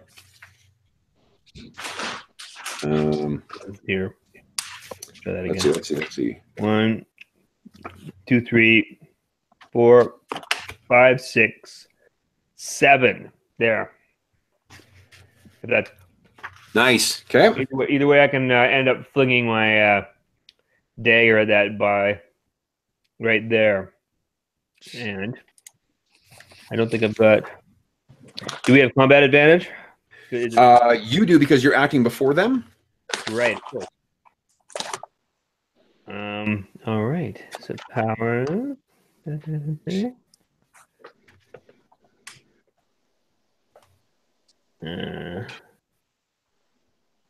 that the red is an encounter, right? Ability. Red is an encounter ability, correct? Yeah. Okay, well, I think the only encounter you've got, Steve, is backstab, which is a triggered action. You hit with an attack, or you make an attack, and then you trigger that as well. Right. I've also got surprise strike. Oh yes, you do. That's right. Yeah. And that's a basic attack, and the enemy is dazed till the end of my next turn. Why not? Because I've got surprise. What kind of action is it, though, Steve? Is that a move action? It's a standard action. Standard. Okay, perfect. Yep, great. All right. I'll just hit roll here. Nice. And then I will do a basic dagger attack. Yes, please. And you got +2 to hit with them. Nice. Achoo. Awesome. Okay. Which guy were you attacking, Steve? That closest guy in a straight line. Okay, awesome. So you as you're running along, you draw your dagger, and then it flies through the air, and it lands or barrels itself right where the base of the skull meets the neck, where there is no armor on this thing. It kind of turns its head as the one hobgoblin goes down, and you hit this other one with a dagger, and it falls down dead. Ooh. gurgling. Noise. Okay, Nute, you've gone. Amber, James, can you hear us? James, did you mute yourself? Yeah, I did for a second. James, am I correct in thinking diagonal movement is it costs 2 for every second one? Nope, it's normal. Normal. Okay, then sorry. Ignore me, Steve. You could have moved yourself up further. Oh, okay.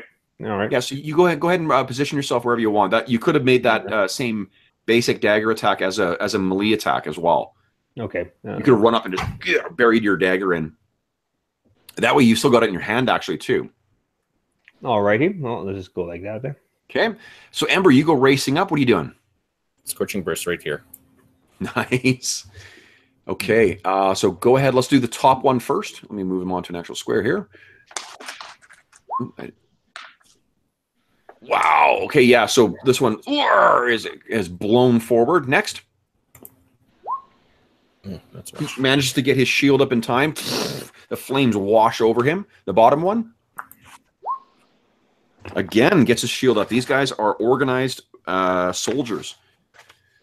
Oh, actually, no. Sorry, that one does die. Forgive me. He gets it up just in time, and then it sort of washes over and burns his face. Ah, he falls down screaming. And that last one is completely consumed by the flames. Leaves himself totally open. So this explosion of flame comes, and where 4 hobgoblins stood, only 1 remains. Anything else there, Ember? Nope, that is it. Okay, so the hobgoblin grunts are still not acting because it's their surprise this round. Last but not least, Rackus. What are you doing? He's yelling down the street, "Brothers, don't leave me!" I want to play too. 1, 2, 3, 4, 5, 6. And can he still charge then? After having moved his... Let's see here. 1, 2, 3, 4. Yeah, you could charge that hobgoblin grunt that's right here. Yeah. So he's yeah. So he'll charge. Go ahead, mate. Yep. Yeah. He'll activate his defender aura. I mean, it's already on him, but yep. Okay, so that's his minor action. He's done his move and he's done his standard. So go ahead and make your attack roll. He'll go for a goring charge.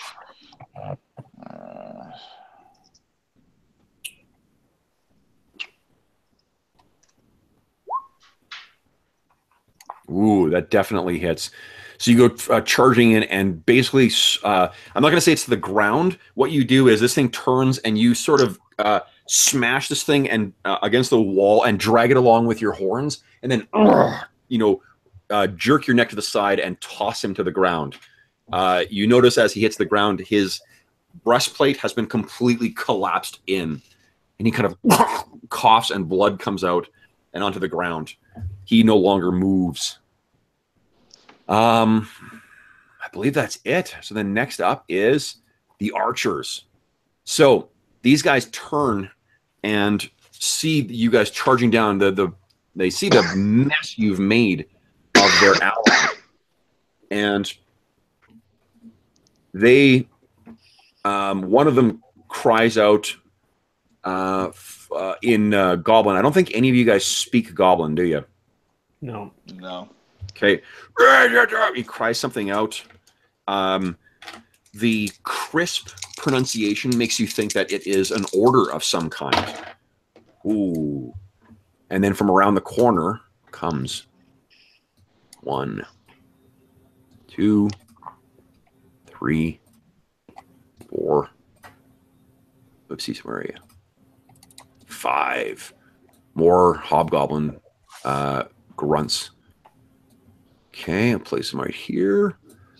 So that's the top one who has done that. That'll be his standard. His move will be to move up to here to kind of get out of their way. The other 2 draw their arrows, spin around, and closest thing is Rackus, so they will both unload at Rackus. One of them, Rackus, you get your shield up and boom, it sinks into the shield. Another one of these black arrows. And the other one does manage to connect, and you take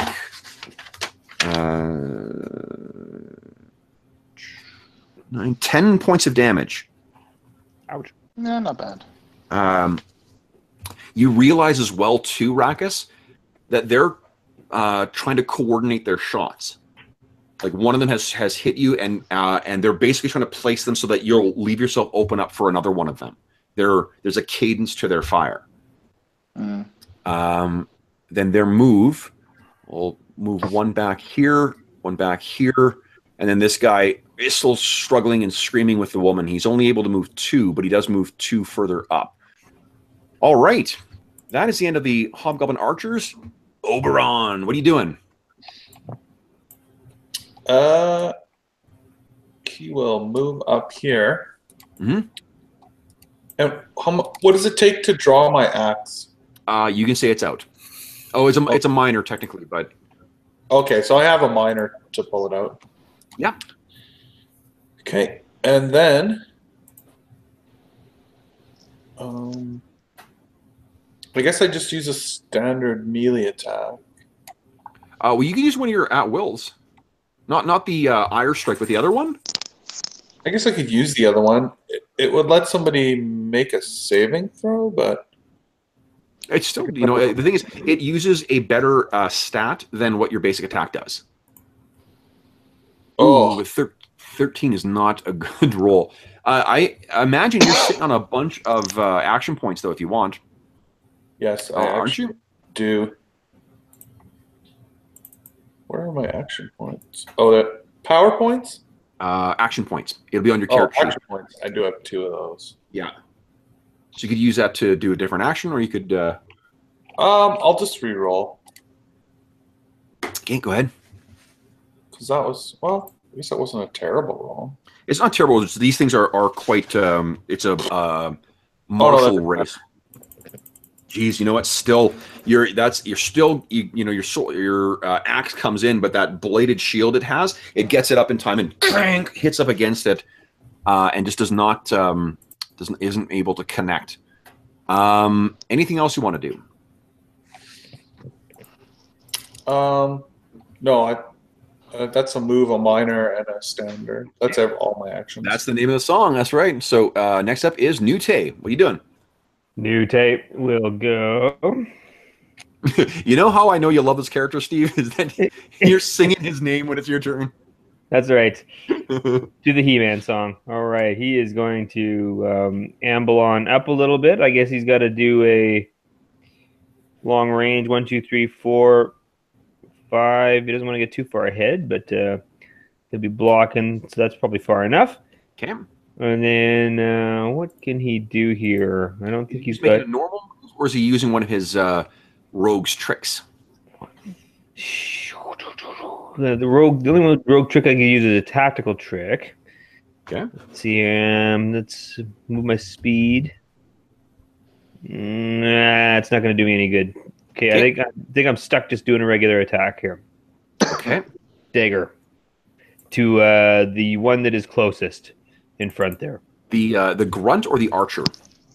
The archer. Okay, now unless you have done something, unless you got something else to grant you combat advantage, that you will not have combat advantage against that. Yeah, I don't think I do under these circumstances. Okay, so then go ahead and make your attack roll. Alrighty, basic dagger. Rock and roll. Okay, so that dagger that you drew it out of the. Oh God, that's a third nat 1. Wow. So you go racing forward and you throw the dagger. It goes wide, smashes through the a window and the building behind it. And I slip on the blood on the cobblestone. Yeah, I think that you've left yourself a little bit open for. No, you know what I'm going to say is that the crit failure is that the archers now both are going to be targeting you next round. Goody. Right. So they turn their beady yellow eyes and their orange brows furrow as they both hungrily look at you and draw on more black arrows. Ember, what are you doing? I'm picturing that as Amber is going along, her robe is sort of like glowing, both orange and purple, or orange and pinkish. And then there's little tendrils of flame that are flying, like sort of like drifting behind off of her horns. Yeah. I'm going to hit this guy with my... Where'd it go? Hey. Oh, there it is. Erupting flame. Okay, so with a casual gesture of your hand, there's this explosion of flame from the ground, and this grunt, even though he got his shield up against Oberon's attack, he sort of sees you walk up, and then the flame engulfs him completely, leaving nothing behind. I'm just going to move him up here because I think that he may have been the one I rolled initiative for. Oh, no, I know he's not, actually. Hold up. I know which one it is. So he's gone. All right. Anything else, Ember, or is it the Hobgoblin Grunt's turn? It's his turn. All right. So these guys at the end of the alleyway start all chanting, and they are all, well, you can't quite understand what the first word is. The second word is something you recognize. Sinroth! And they all go charging forward. So one is going to charge you there, Steve-O. No. So he goes racing forward. His blade. Oh, nat 20. Ooh. Steve, you take 10 points of damage. This guy, you were too focused on those archers, and this guy came seemingly. Oh, wrong guy. Hold up. I'm fucking cheating. This guy came running up. But you do take. He still has enough room to move. So you're hit for 10 points of damage there, Steve-O, as this guy sinks his dagger in. 1, 2, 3, 4, 5. Another one's going to charge you as well. Ooh, that hits to not a nat 20, so you take another 5 points of damage. These guys are all charging down, bearing onto you. This one will move 1, 2, 3, 4, 5 to here. And he's going to charge the closest Minotaur here. Oberon, you have another dance partner coming in. He unfortunately is not. Oh no, actually, that. What's your armor class? Oberon. 16. No, he does actually hit. So, Oberon, you take 5 points of damage. I'm moving these individually, but you can sort of picture these guys are coming down in a horde. Nute, you get 1 attack of opportunity as a guy moves past you. Alrighty, just a basic... Yeah, just make a basic attack with either of yours. All right, let's go with my short sword. Ooh, that definitely hits. So there's one other guy, Oberon. The one comes running in and brings his longsword down past your defenses, and he's able to get a cut in on you. Another one comes charging in and is about to connect at an even more vulnerable spot. But then you see Nute, even though he's been hit, out of the corner of his eye, sees this and then jabs his short sword out, stabbing this guy in the throat and leaving him dead. And the final one.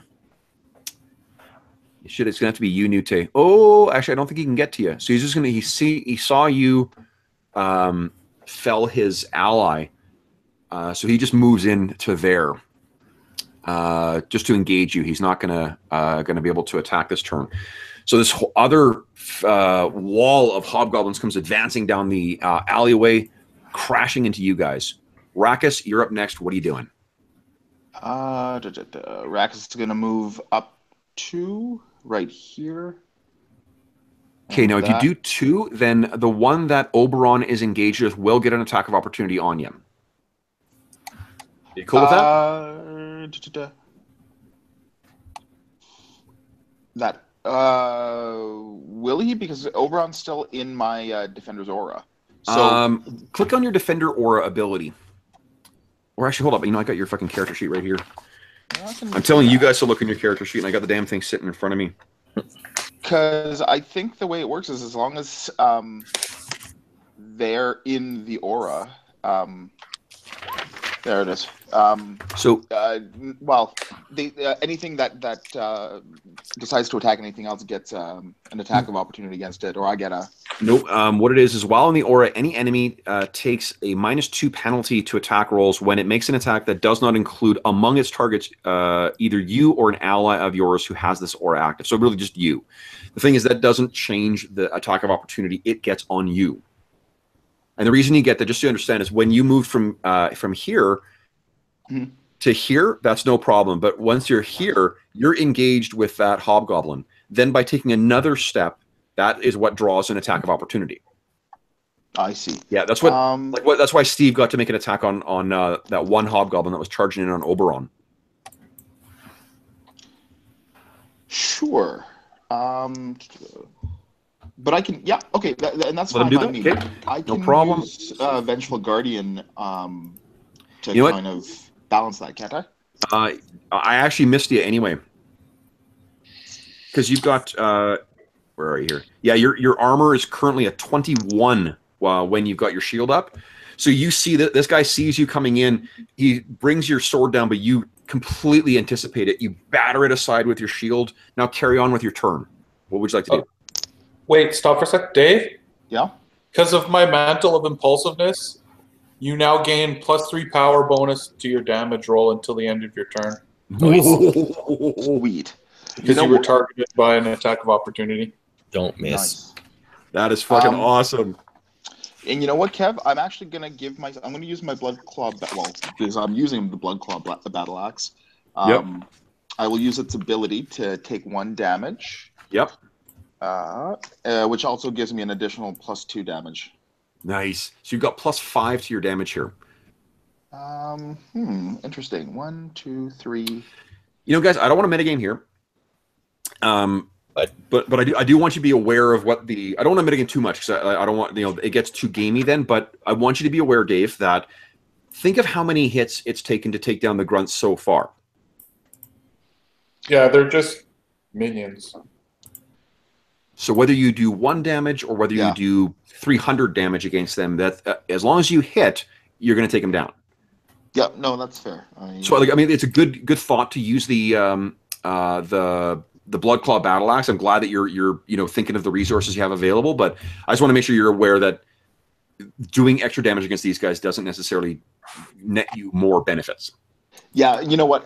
To be fair, I've never actually used it before, and I just thought totally. I'm like, well, You know what, Dave? We get okay. So, like, thematically, what happens? Like, you don't have to take any hit point damage or anything like that, but you do. We'll say, like, you do grip in it tighter, and we see blood seep up between your fingers, and then it suddenly is gone, drunk by your blade or by the hilt of your axe, and your axe seems even more savage right now. Nice. So okay. Let's see if it carries forward. Let's go with.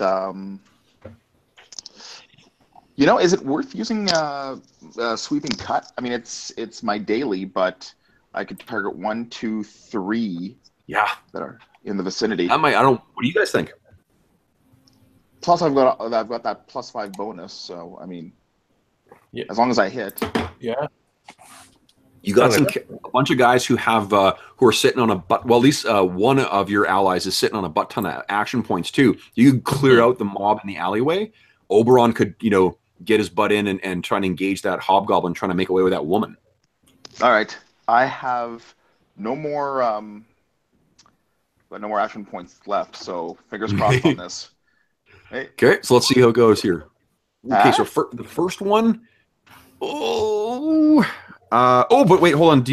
Is there anything that boosts his attack right now, or his to hit? Guys, is there anything that you guys are doing to boost his attack right now? What does combat advantage get you? Gives you +2. And do you have to be on opposite sides of them? Yeah, well, there's different ways you can get combat advantage. One of them is flanking. Yeah, you guys are not flanking that. Right, you have to be on exact opposite sides. Okay. Well, Dave, click on it again. That just means that the one in front of Oberon you have not taken down. The next one is right over here. Let's see. Roll again. Okay. That still does half damage, Kev, on a miss? Minions are never killed with a miss. Oh. That's sort of the trade-off is that you have to actually hit them in order to take them down. Oh, my God. So the third one. Ta-da. Okay. So you bring your sweep, and unfortunately, these guys are such organized fighters that the two of them see your one swings at you, you batter its axe or its sword aside, and then you bring this sweeping arc around. But two of them sort of anticipate this, and they lock shields like Roman legionnaires, and your axe just goes chink across two of them. But their third companion is not fast enough, and you just bring through the axe, severing right through his neck. And he is down. Okay. I believe that's it for you. means it's the archer's turn. So, the leader again takes a step back here and calls out again that same thing. And you'll notice that all of my non-human languages pretty much sound the same. I was actually thinking. Mel blanc, I ain't. So it's just a menacing Charlie Brown's teacher. Is really all it is. It totally is. I'm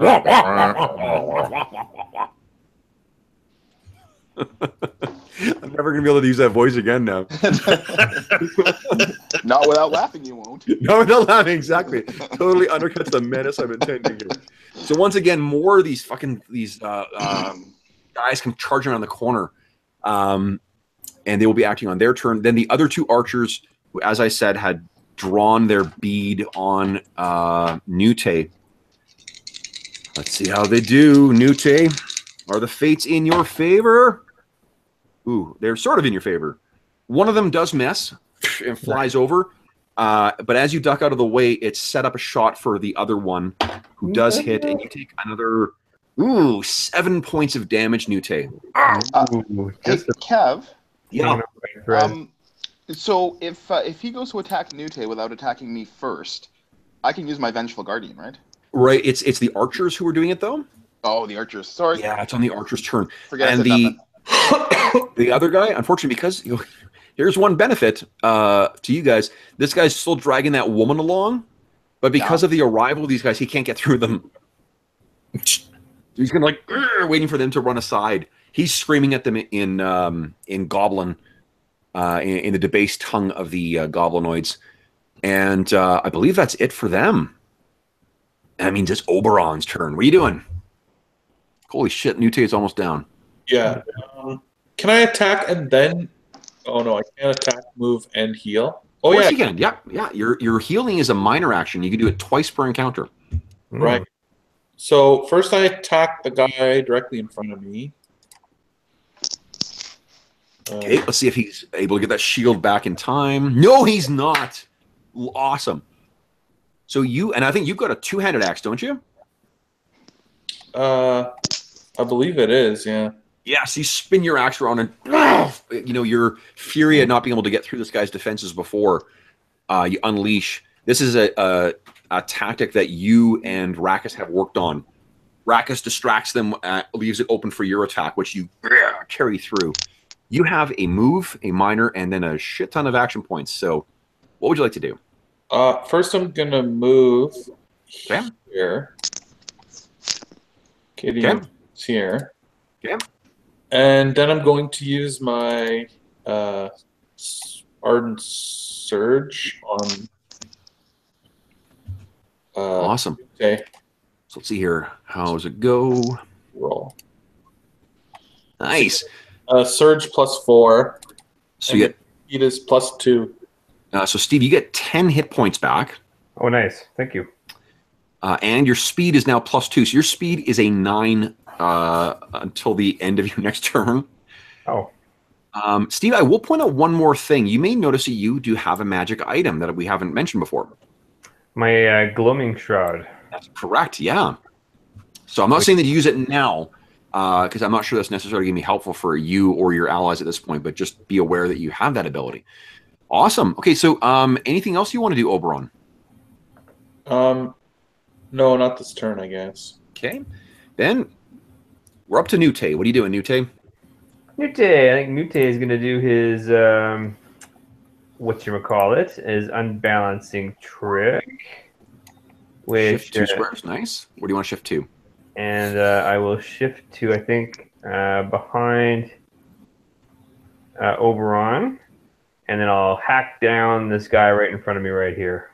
Okay, so the way I'm picturing this is that there's this, this is all happening all at once, obviously, and it's not like a turn-based thing. So Rakus has brought his axe, ching, ching, sparks flying across the hobgoblin's shields, cuts one of them down. Then Oberon sees the opening, slashes, hacking one of them down with his giant great axe. He shifts over, speaks a word to Nute, and then Nute sort of does that roll across your back thing, Rakus. Yeah. Where he rolls over and then lands on the other side, and then what do you do next? All right, and it's actually my tactical trick. Sorry, and then I have combat advantage, and it's against one that's and I don't provoke. Adjacent to your allies. Yeah. So what this is a because you know what? Steve, there is one hobgoblin that is not adjacent to your allies. There's the other grunt. Do you want to take the attack of opportunity from him? So I have to shift. What? You can knock it prone. Okay. In that case, I'll have to do the shift one. Okay, so that means you move your speed and you do not provoke opportunity attacks when leaving squares adjacent to your allies. Oh yeah, sorry. No, you're right. Yeah. So no, ignore me. I think you're fine, Steve. Yeah. Okay, cool. Then I got combat advantage. Okay. Good stuff. And then I will hack. I've still got my short sword out, so I will hack down that little guy with my short sword. Make attack roll, and you got combat advantage, so +2 hit. There we go. This guy sees you coming. Your sword is going in despite your fancy tricks and moving around. He brings his shield down, and it's in the way of your attack. 16 doesn't cut it, eh? 16 does not cut it on these guys. No. 4. Like I said, these guys are pretty heavily armored, and they're really well trained in defense. Okay. Worse when they're fighting next to each other because of a phalanx tactic. All right, but with Nute, if that is all for you, tis. We are on for Ember now. Ember grabs her staff in both hands and casts a magic missile at both these guys. Nice. Activating her staff. There we go. And I think you said it was like a bluish flame, right? Yep. So these two things come out, and above you two guys, the phalanx and shield tactics of these two creatures do nothing against the magical power of your ally, and both of them are scorched and drop down dead. You can kind of picture that, like, you guys are all involved with melee with these things. There's shields and weapons are battering against each other, and then suddenly these two come in and just kill these guys, leaving it open. However, it is now. Wait, Ember, is anything else? Ember? 1, 2, 3, and she strides confidently forward and giving the guy holding the woman a glare. Okay. Next up is the hobgoblin grunts. So as Ember strides forward through you guys, there's this like wave of hobgoblins coming charging forward. So the first one, Ember, I think he actually misses. Maybe not. 13, 14 versus your AC. Ember, he misses you. The first one comes in, and you duck underneath. Intimidated by me. Then the next one comes in. That one definitely hits. So you take 5 points of damage. Okay, and I'm activating my Cape of the Mont back and teleport back here. Yeah, nice. Hey, click on that so the other guys can see what it does. Oh, for that attack, Ever was actually in my aura. Oh, yes, you would have had -2 to hit. I still rolled a 15, and his bonus to hit is a +6, plus 1 more from the charge. So and Ember's AC is only a 16. So it's good. I'll make sure to keep that in mind for the others, but he still would have hit him. I think I also get an attack against. He's not in reach for, which is one problem for you. But let's just see here. Point defender under Vengeful Guardian. Vengeful Guardian use when an enemy subject to your defender aura, which is so within 1 square of you, either shifts or makes an attack that targets an ally of yours, then you get to make your attack. That guy was not in your defender aura. Your ally was, but it's the enemies that need to be in there. So this guy hits you, and then you suddenly like disappear in like a cloud of little like black what do you call it? Like black kind of oily smoke, and then you reappear behind Nute. The hobgoblins are shocked. I think what they've done is they've gone charging forward. So one of them can move forward and then charge into Oberon. Misses you, Oberon. Your defenses are too high. I think one can charge into... Actually, I'll go into Rackus again. Sorry, I said Oberon. I meant Rackus. Rackus, you are missed again. And then this guy can charge in there. You might be hit, Rakus. I think you're hit finally. So Rakus, you take... Oh, I actually said minions. So you take 5 points of damage again. And the final one will just move, I think. They're trying to chew up your space here.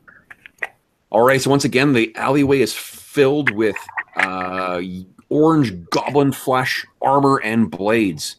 Rakus, what do you want to do?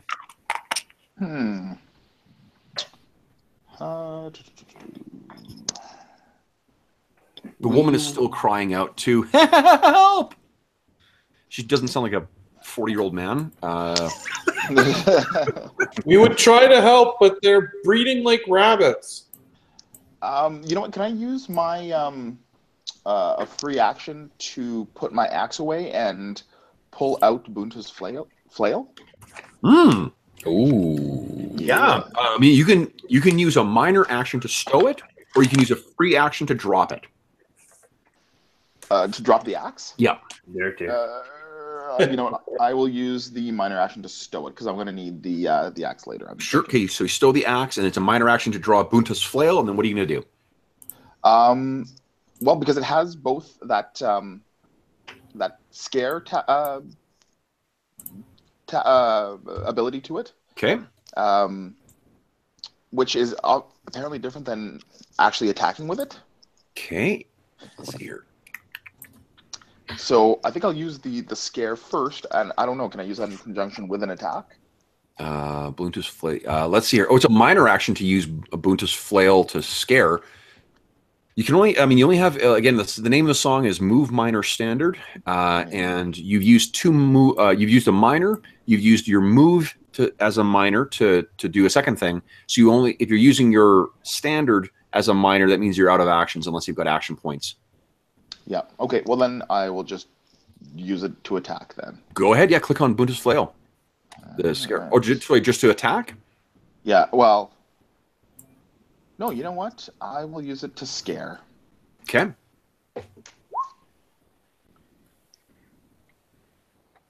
Okay. You know what I'll say? So give me a cool description of what happens here. So I pull it out and I start spinning it over my head, and it makes that like wild screeching sound that echoes all the way down the alleyway. I love it. So here's the thing. You know the ability that the leader is using to call in more troops each round? Mm-hmm. He can't use it this round because of that. Nice. He turns around and he's just completely confused by why do you have this thing? Okay, so Rakus, you're doing that, and so the alleyway is now filled with this screeching, keening sound as he spins this jagged metal flail over his head. Now the archers go. That is a lot of fucking hobgoblins in the way here. So I think now technically by the rules as written, they don't provide cover. But here's what I'm going to say: because of their phalanx tactics, you guys are going to get the benefit of cover because they just happen to fight so closely together. So I think Rakus, once again, you're their favorite target. So they look at you and shoot. A 1 would have hit one of the hobgoblins, by the way. And in spite of this, in spite of all that fucking... Oh, hold on. You got 23. Effectively 23 armor class right now. Their attack roll is... Oh, yeah. Okay, so we sort of, through all these hobgoblins, one of the archers fires, but it goes wide. The other one, again, sort of like the movie version, we see him... narrow his eye and draw back this arrow. And as we pull it back, we can see that marked into the side of the bow is this little black brand of an arrow, a black arrow. And he shoots it, and following sort of like arrow, vision, it sort of cuts through all these surging hobgoblins, and then it does manage to actually hit you in the chest, Rakus, but it doesn't penetrate very far. You only take 6 points of damage. Then This guy drags the woman another 2 squares. The leader is staggers back 1. The archers fall back 1. And actually, you know what? I'm not going to move the leader. The leader is just sort of standing agape, stunned by this spinning, howling flail. That is it for the Hobgoblin Archers. Oberon, what do you want to do?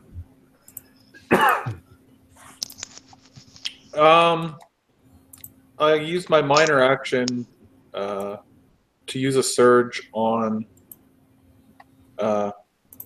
Rackus. Okay, so you can feel through your empathic link with your brother the pain, and that he is just, as much as his blood is boiling, he's being worn down and ground down by this.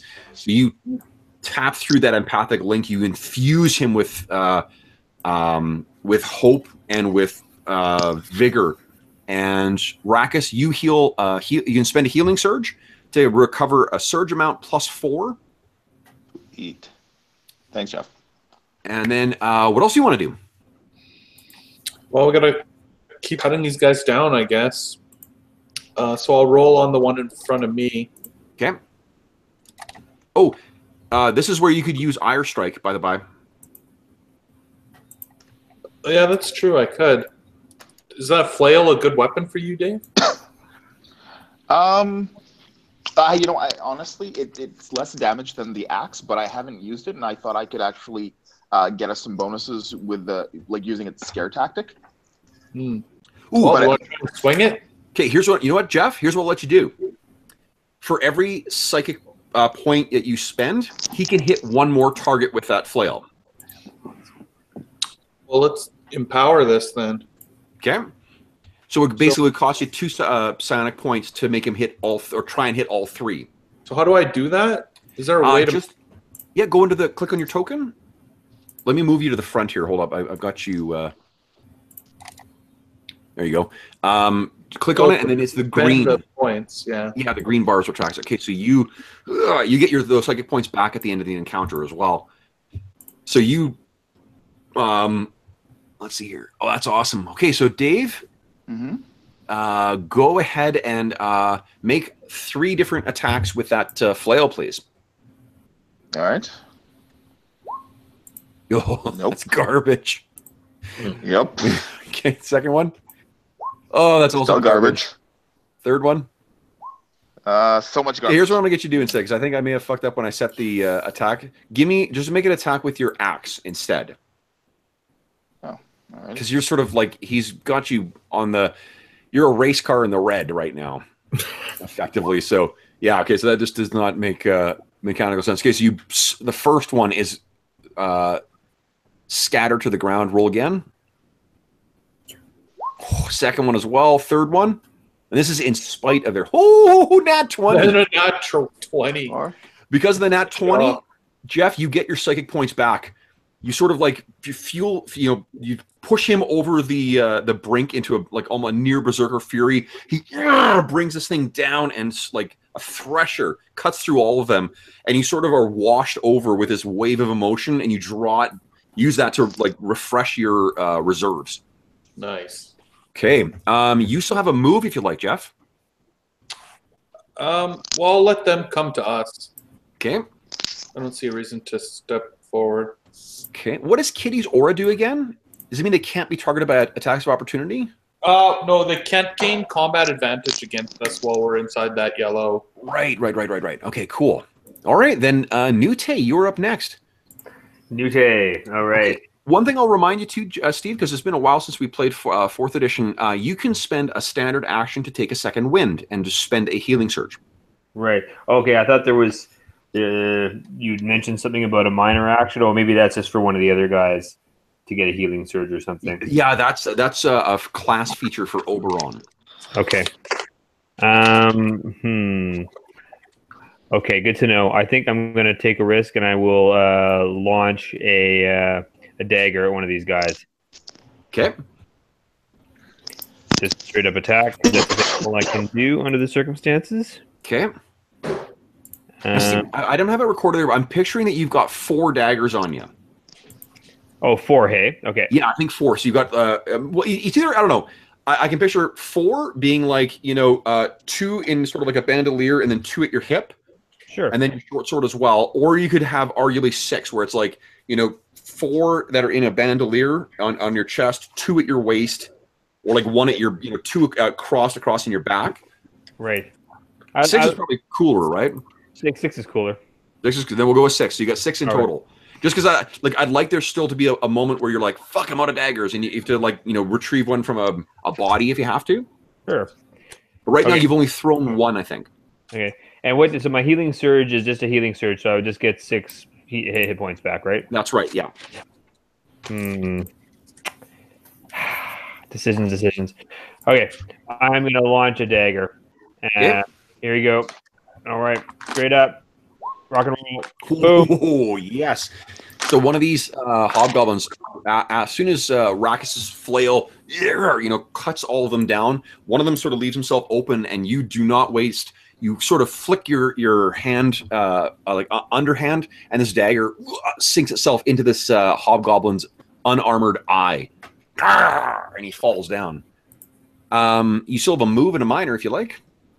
All right. What the heck can I do with that? Not much. I will. Maybe I will move. Maybe I will move to here. So I'm. Okay. Yeah. Nice. Next up is Ember. What are you doing? I'm going to do a scorching burst right there. Okay. So once again, the flames, change colors in your hand, and then this burst of fire. 14 reflexes is, yes, good enough. So one of them is blown to bits, and the second, likewise. Ember brings her staff down, and there's an explosion of flame, and the path is clear.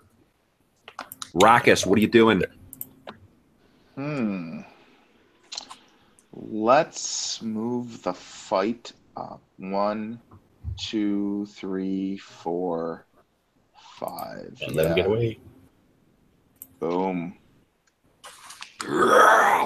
You are now engaged with those 2 archers.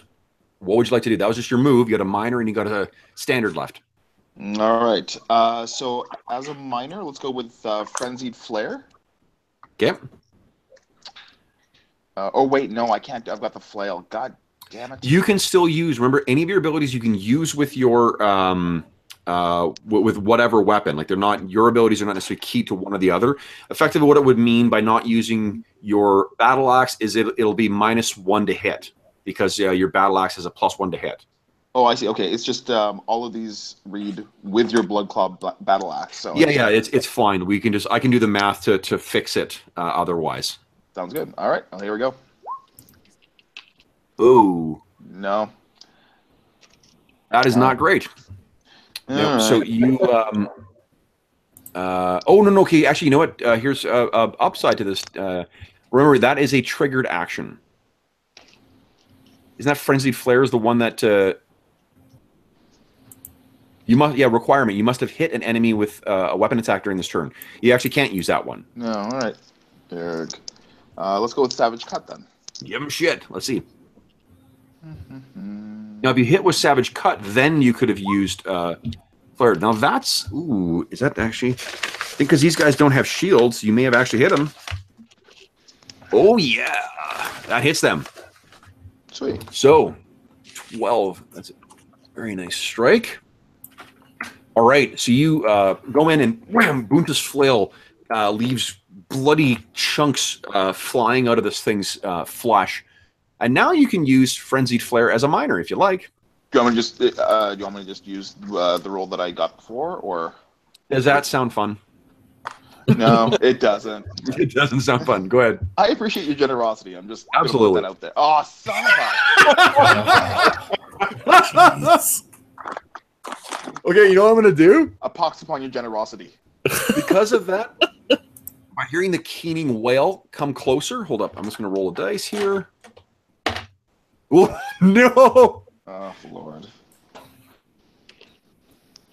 Guess who comes curiously looking over? Uh-oh. They think because this is a goblinoid weapon that you're using, they think that it's a call to battle. However, here's the upside to that: is because these guys all came charging around the corner in a phalanx formation, they've basically blocked the way for the captain here, the guys who's harassing the woman. So that was the result of the critical effect. All right, so then next up is. But I did dispatch one of them, did I not, Kev? No, you hit one of them. Oh. These guys seem to be, these archers seem to be made of sterner stuff than these the hordes of hobgoblin stormtroopers. So these things in a practice manner, they deke underneath your flail and step back, drawing more of these arrows out, and they're going to try and hit you again. Your armor class is currently at 21. So one of them hits and one of them misses again. Once again, one of them set up your shot, but as soon as you bring your shield to the side to sort of block one, you're hit by another one. This one hurt though. You take 12 points of damage. Damn. Right in the side. You've probably got like about 3 of these like broken shafts sticking out of your body right now too. The leader is, what is he going to do? You know what? He's going to engage you, actually. He has a bow in the side, but he draws his long sword, grips it with both of his hands, and leaps into battle, hoping to take advantage of the distraction that arrow shot has provided. However, he finds your defenses much stronger than anticipated. You see this coming in easily and then batter him back, and he sort of staggers back and has to adjust his grip on his sword, ready to come in a second time. Oberon, your brother is getting beaten badly. What are you doing? I can only heal twice per fight, so... Yeah, what are you going to do? I guess move up and try and defend him.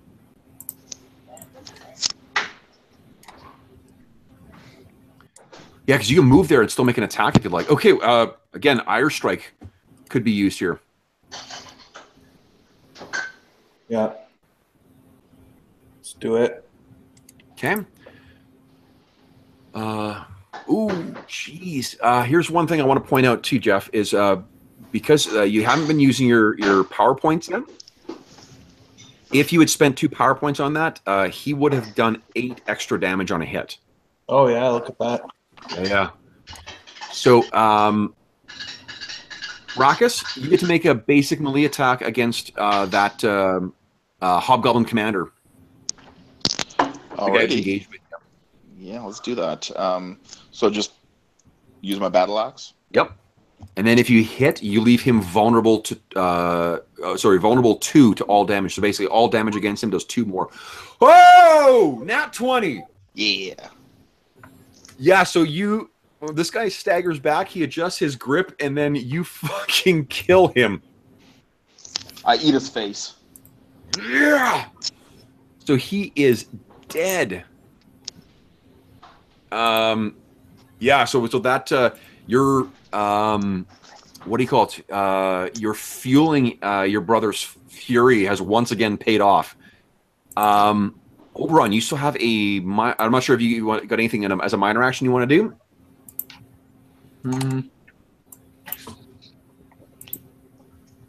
Rackus will look over at Oberon, give him a smile, and give him a pat on the back. Nice. I attempt to do anything intimidating to the... I mean, like, we're literally in a street that is now filled with, like, I don't know, 20 hobgoblin bodies or something. Yeah. What are you thinking? Like, flare my corona of power and just, like, send out a I don't know, what kind of a sound does a minotaur make? Like a... Could be a bleat.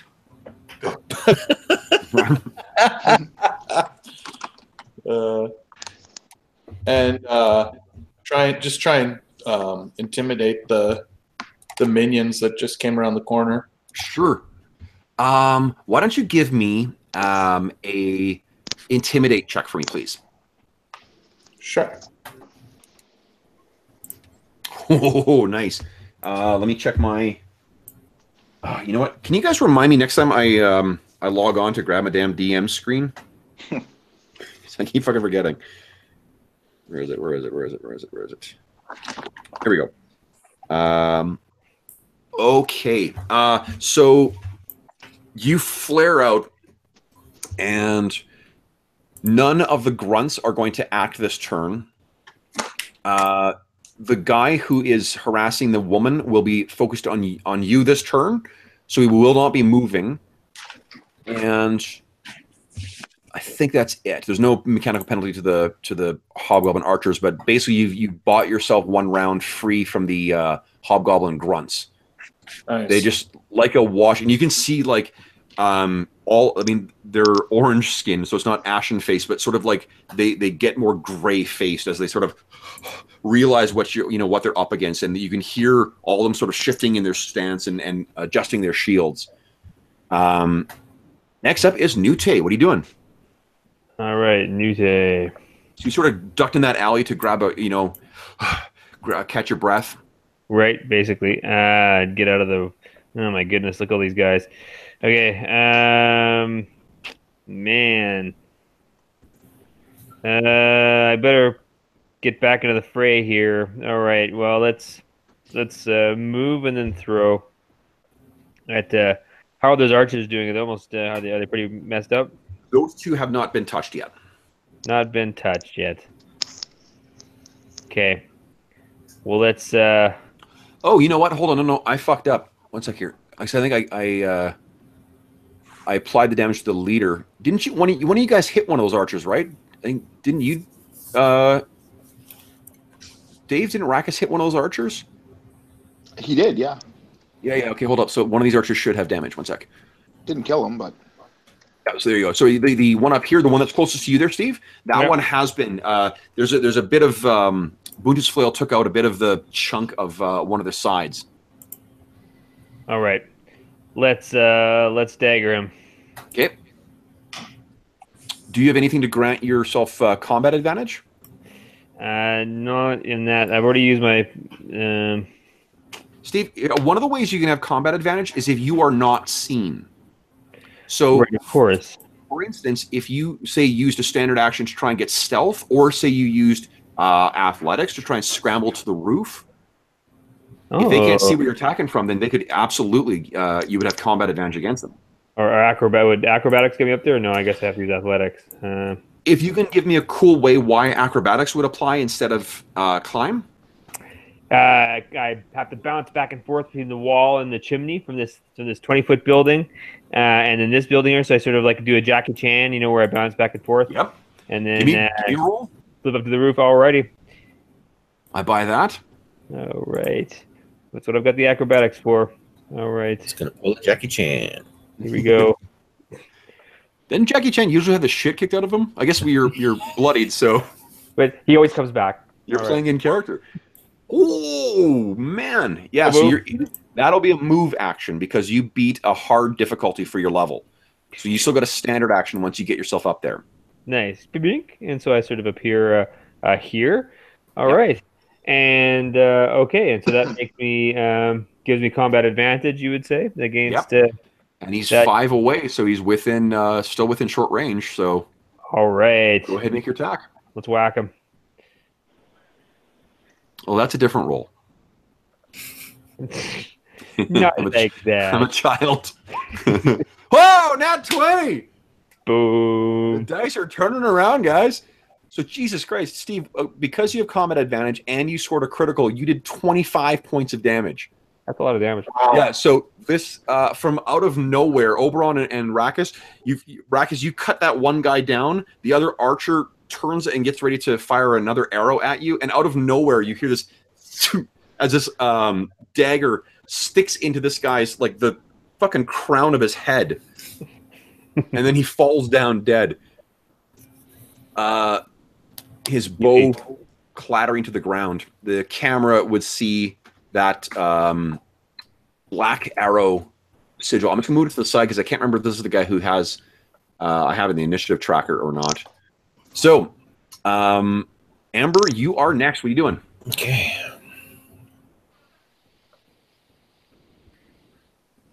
Right here, I'm dropping another Scorching Burst. Holy shit. All right. So let's do this guy here first. Boom. Okay, that's another one. Next, the guy right here. Oh, That does not do it. Then this guy right here. Ugh. No, what the hell? 2 nat 1s in a row. And then finally this guy here. Wow. Oh, jeez. And They're wise. They are wise to your tactics, my friend. However, it was really good of you to open a hole for the guy with the woman. Yeah, of course.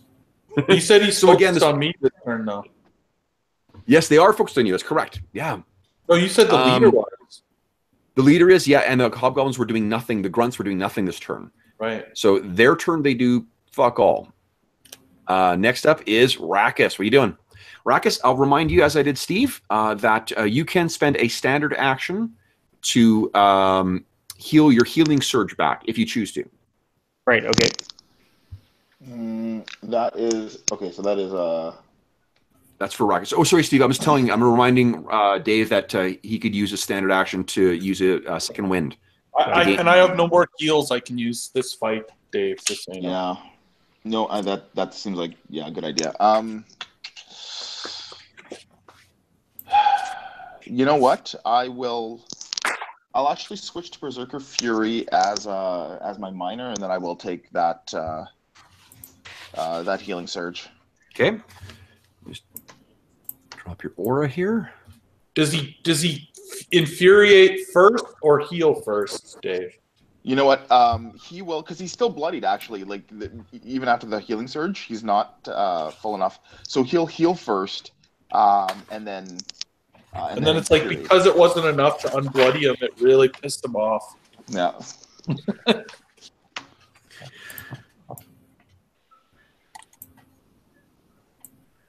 You know, David, just as to remind you, you need to use this, Berserker, sorry, a Barbarian Primal Attack Power in order to do it for free.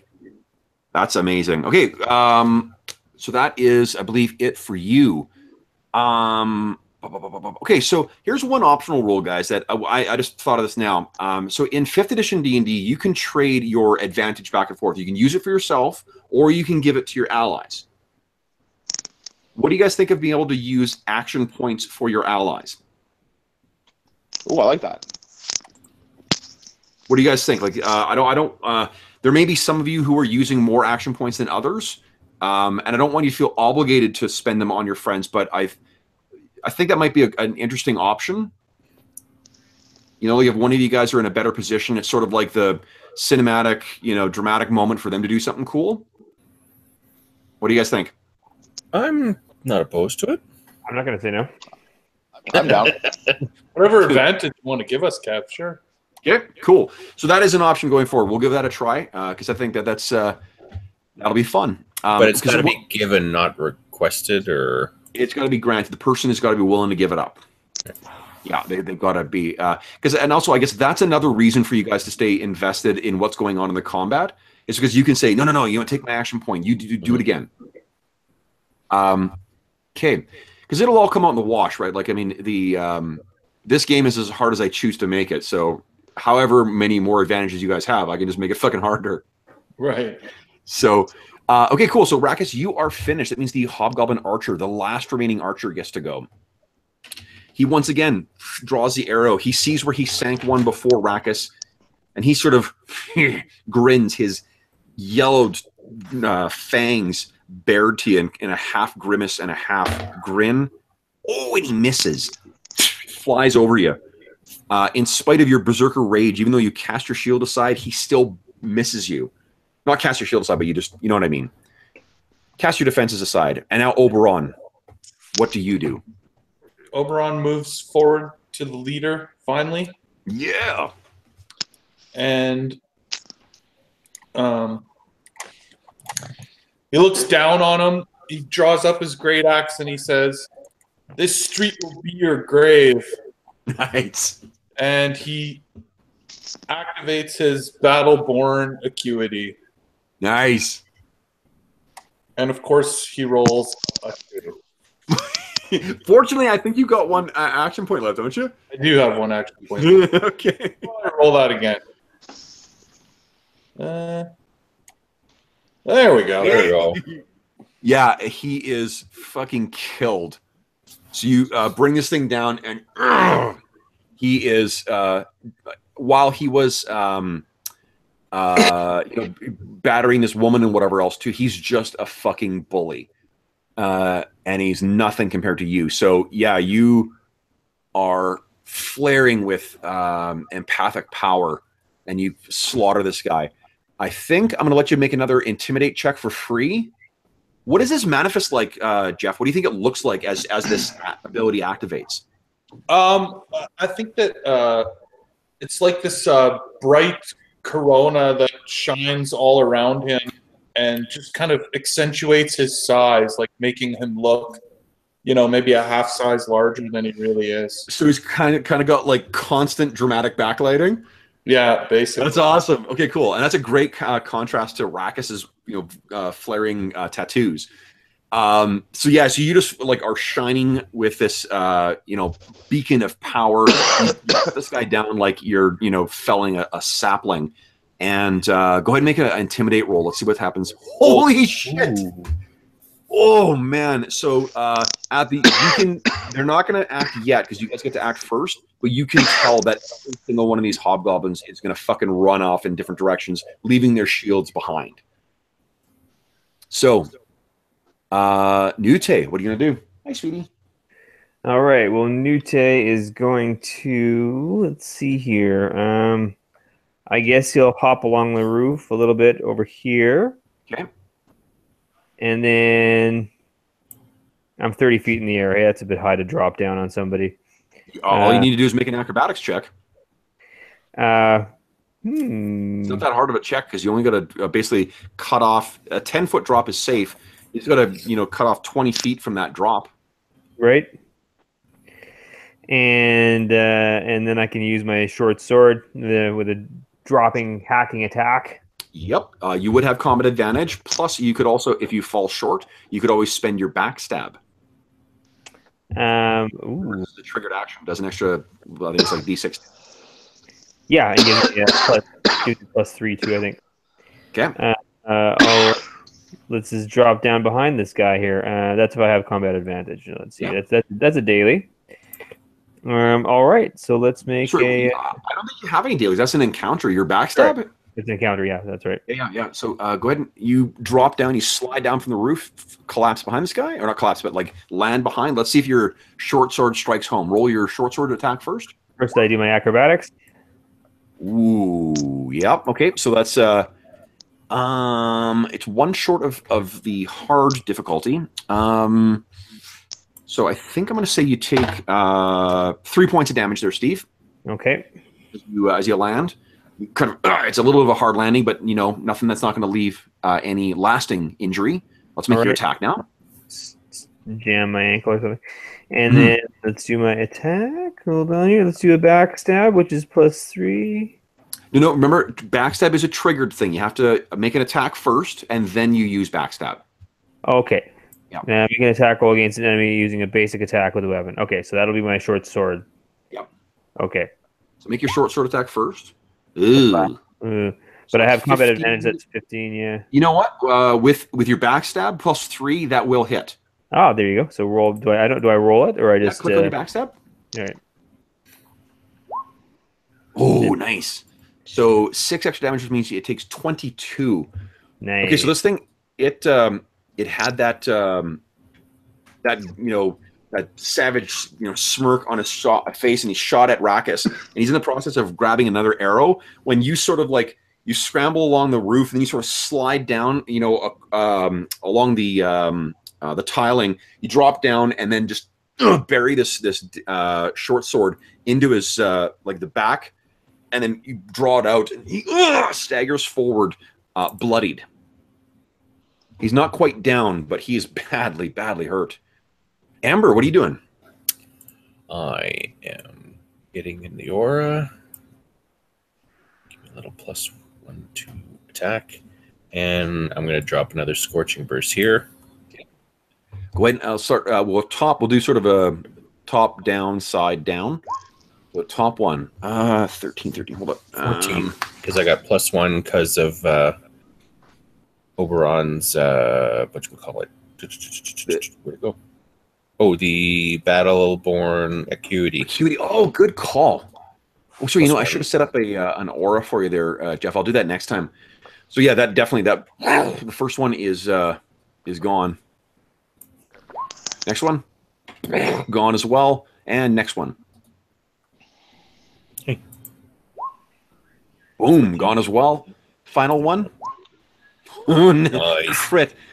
You know what? Because you rolled a crit, give me a roll against that last hobgoblin grunt as well. Let's see if you can just rework that flame. Yeah. So what happens is that thing explodes, and that last hobgoblin is kind of like turning to run, and he starts running down the alleyway, and there's this sort of like the skull of his buddy. Yeah. It explodes, and then sort of there's this flaming skull that flies down the alleyway and explodes in his back, leaving him dead on the ground. All right. So this woman is sort of sobbing and sort of turns and looks at you guys. And that is it for her. There are no hobgoblin grunts left, so that's not happening. Rakis, what would you like to do? Well, I think it's fairly obvious. He is going to surrender and join sides with the hobgoblins. Yes. What? All right. You have combat advantage now because you are flanking with Nute. Nice. +2 to hit. I think I've used all of my encounter abilities. Have I used Savage Cut? No, I didn't. Let's go with the Jarring Smash then. Excuse me.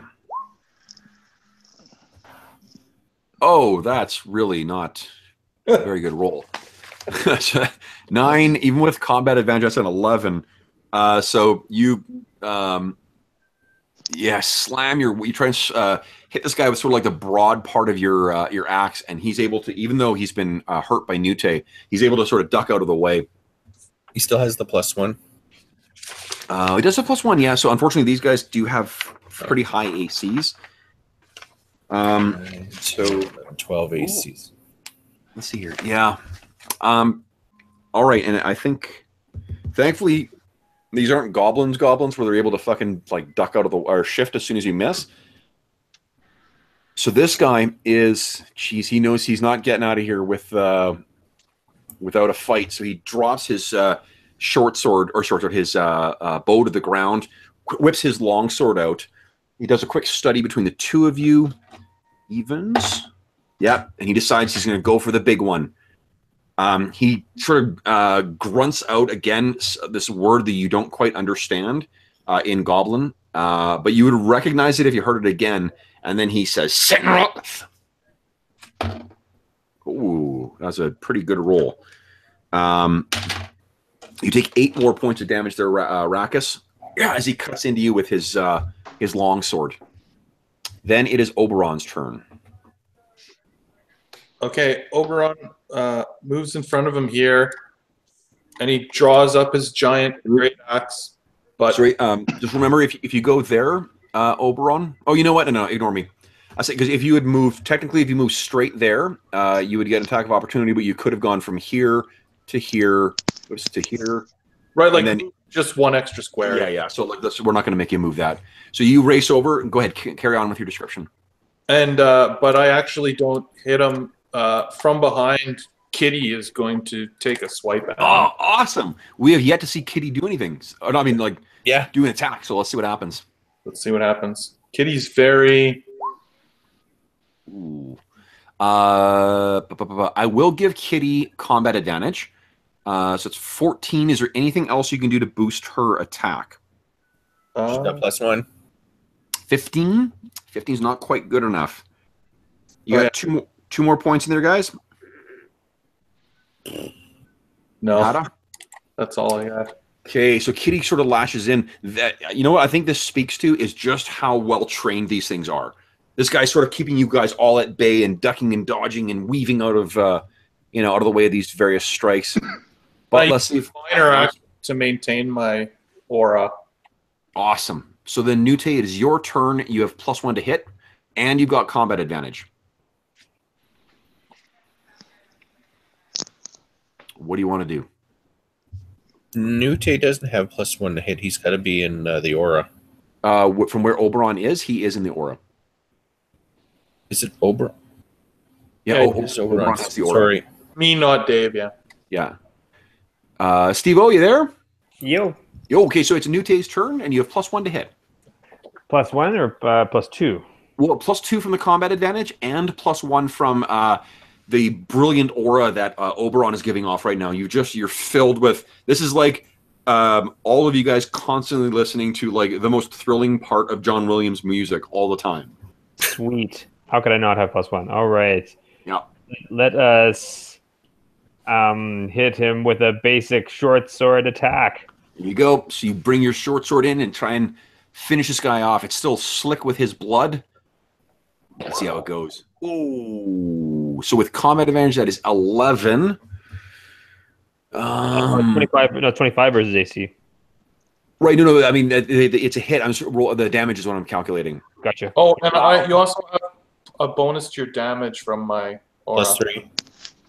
Ooh, which is 14 damage, which is enough to fell this guy.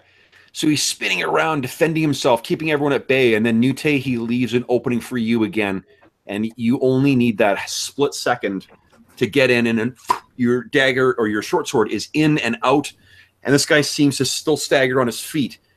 His arms or his grip goes limp. His short sword or his long sword drops out of his hands. He seems confused why he can't fight any longer. And he looks up at you, Rackus, and then collapses down in a heap. And you see Nute standing sort of partly shadowed in the eaves of the building, wiping his blade against the side of the building to clean it of the hobgoblin blood. Oh, and I was going to pew him with a magic missile. Yep. Hits him when he's on the ground. Okay. Rackus will give Nute a tip of the horn in acknowledgement. Nice. Nute, anything in response? Why is the bull nodding at me? Yeah, exactly. Nute nods and says, "Good to be back." Nice. Oberon looks at him and he says, "It's good to have you back." Okay. So, you guys have a moment to speak to this woman and to catch your breath. So please feel free to spend any healing surges that you would like to heal up. And sweet baby Jesus, yes. Untick your, what do you call it? Your encounter abilities, because they have recharged.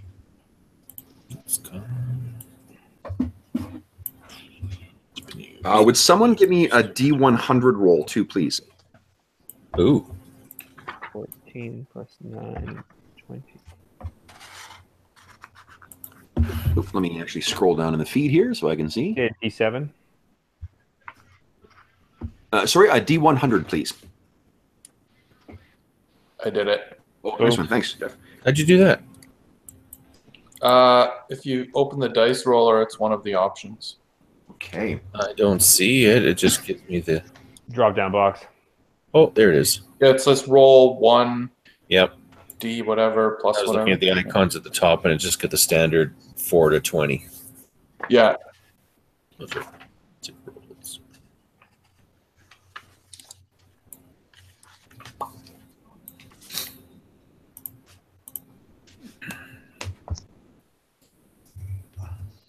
Oberon will go over and see if this woman's okay.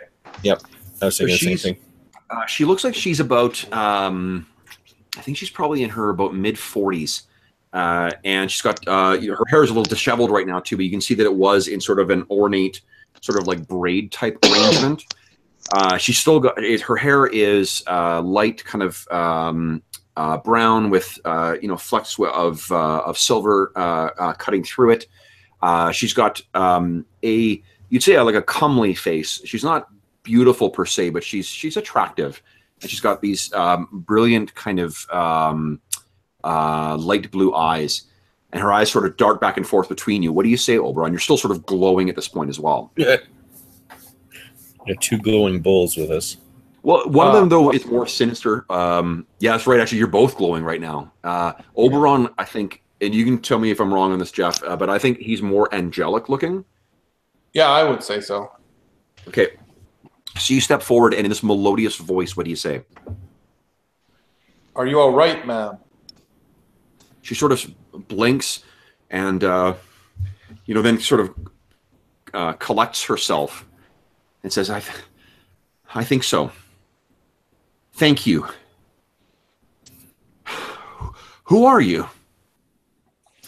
My name is Oberon. And I am Ember. Horns. And she's looking back and forth between all of you, and, Ember's still flaring with fire, and Rackus is still, got red glowing tattoos on him. Nute is almost being, like, consumed by the shadows. And then Oberon is standing glowing. She says, where did they come from? They seem to be everywhere. And you still hear the sounds of sort of like battle and whatever else in the streets. I'm not sure where they've come from or why they're attacking your town. We've been running into them all through the countryside on our way here. We thought that... Oh, God. I got separated from my husband. And the bridge. The plan is to seal them at the bridge. Oh. What? Where? I need to get to the town hall. You guys can feel free. She's sort of just talking. She's clearly, in. Well, can you, if you lead the way, we'll help you get there. Please, if you can get me to the town hall. And I believe we can. Okay. So what I'll do, guys, I was going to flip us over to the Brindol map here so we can see what the town in general looks like. So you guys are...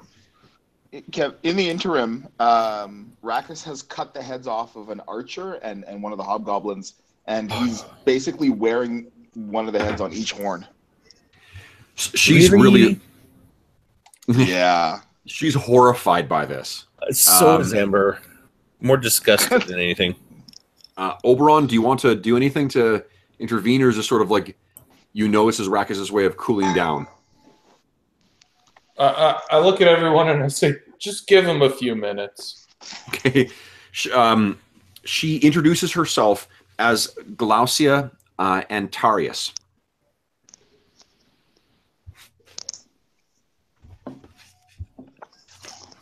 And Glaucia is, you get out of her in the course of, the few moments while Rackus is doing his thing, that her husband, whose name is Paulus, Paulus Antarius. Paulus is a counselor here, a member of the town council. She knows that her handmaiden has been killed. Her house guard was slaughtered by these hobgoblins. But once you've collected your grisly trophies there, Rackus, first off, each of you gains an action point. Nice. And then you make your way to the town hall. And bear with me a moment here. I can grab a map. I think town hall is 17, I believe, on the map. But let's see if I'm wrong about that. I am wrong about that. That is the cathedral. Where were we before? Oh, you know what? Actually, maybe here. Brindol Keep is right here. Were you guys staying at the what do you call it? You were at the Broken Banner, which is just north of 11. So you guys were right around here. You spilled out in sort of this street over here. And then when you heard her cries, I'm picturing it sort of around here, guys, like where that sort of where those between where those buildings are. So she wants you to. It's actually not the town hall, guys. It's the keep. She wants to get you to get her to right over here. So the how do you see yourself making your way through this this town at this point? Are you guys going to try and use like sneaky, like ducking from corner to corner, or are you like going to engage whatever thing you come across? What do you think? Well, Rakus is pretty proud of like what we've just done. Like that's no small feat in his eyes, and he's pretty proud of his trophies. So he's kind of parading around with them on. Sure. Okay. We're not going to be sneaky. We're not going to be trying to engage large groups. We're going to fight our way through like small numbers that we can just mow through. Okay. So here's what I think I'm going to do, guys, is we're going to use sort of skill challenge here. It's going to model sort of the fight of of going through here. And what we're going to do is I'm going to set I'm going to use some rules from another game that I really like, where there's a threshold. So I'm going to go through and get you each to make skill checks, and then if you're going to tell me what skill you want to use and how it's going to narratively sort of like look in sort of the actions sequence as we're making our way through town. That will tell me what the difficulty is, and if you guys hit the threshold of failures, then it'll trigger an actual. There'll be an actual fucking full-on combat encounter. That makes sense? Yep. Okay.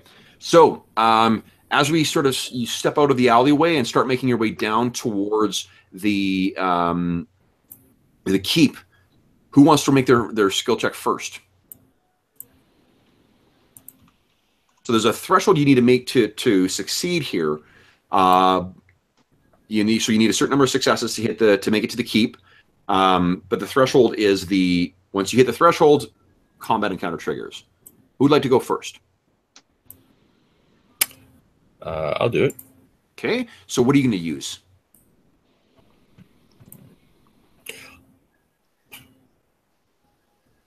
Here's an example of what I think that here's how I'm picturing it sort of playing out. Okay. Is so for instance, you could use you could say that as you're striding forward, as these things come out, you're unleashing your arcane fury and blasting out with fire and your magic missiles and setting barrels on fire or hitting fleeing hobgoblins or trying to make them flee, which I think would be an Arcana check. Okay. That work? Yep. So. Do I got to click on me? You do, yeah. You don't have to roll on the click on the token. You just have to click on your Arcana skill. Oh. Ho ho ho! Oh.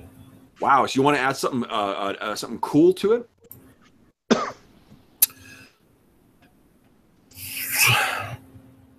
And here's what I'm thinking, that because you beat a hard difficulty, James. Yep. If you give me a cool description that will let someone else feed off of it for their next roll, they'll get a +2 to their roll.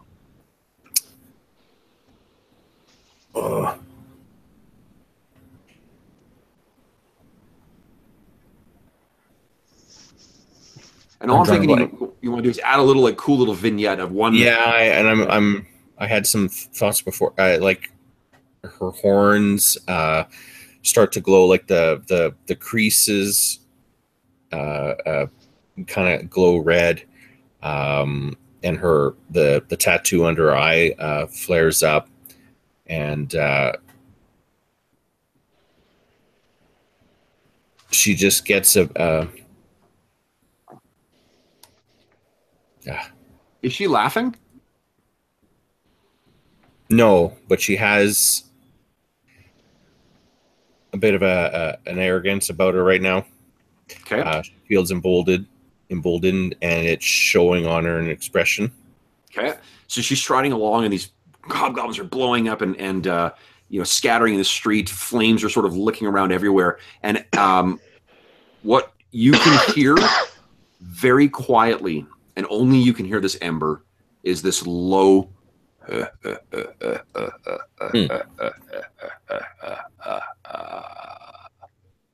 Who is up next? Let's see here. I could use my Streetwise to try, and what I would do is sort of use human shields, like sort of see where the action is and try to hide behind the other citizens, and sort of try to keep a low profile with the group, and then You're throwing civilians at these goblins, or what? I wouldn't throw them at them, but sort of deke between them, just Okay. like I would get through a marketplace if I was running away from cops or something after. How is that helping the group though? That's getting you there. Yeah, sure. I can guide them. Okay. You're scouting ahead and sort of like finding. But here's the thing: is that's at counter purpose for what Rackus is trying to do. So I'll let you do it, Steve. But I'm going to make you against a hard difficulty. Okay. So I could use my stealth to scout ahead, exactly, and then sort of. So, yeah. Okay. Either skill is fine by me. Streetwise is not so much like knowing the streets literally. That's more like knowing how to access the underworld. So if you were like to say, look, I've run these back alleys before because I've been to this town and I'm I know sort of. Sure. I also feel like it's low cunning. You know what I mean? Like how to sort of escape detection. Sure. Let me make a stealth check, and you get +1 to that because of your mantle. It's dim. It's at least dim light in most areas of the town right now. Stealth check. Okay, stealth check it is. All right. Kapow! Kapow! What just happened? There you go. 16. Oh, so it's not a. Yeah, it's actually not a success because it was against a difficult thing, and the reason is because you're trying to take advantage of this, and you're doing really well. Like you're keeping hidden, and you keep yelling at your allies, "Come!" But Rackus is just like and hacking people down, and Ember's blowing shit up. So it's not really because it's contrary to what the other guys say they're doing. Then it's not quite achieving a success. You're trying to like Batman through the scene, and we're like the Avengers crashing down the street. Yeah, totally. Exactly. So the threshold has just hit 1. Oberon or Rackus, who wants to do the next? Well, I think the skill I'm going to use is good as like the last one. Okay. As good as the last one? Okay, so Rackus, what are you doing? Rackus is typing. Let's see. I wonder if he has had some. Dave, can you hear us? Technical problems. I wonder if his iPad ran out of juice.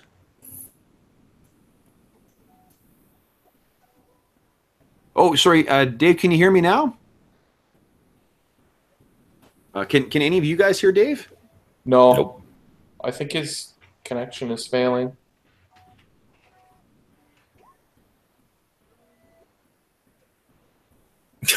Okay.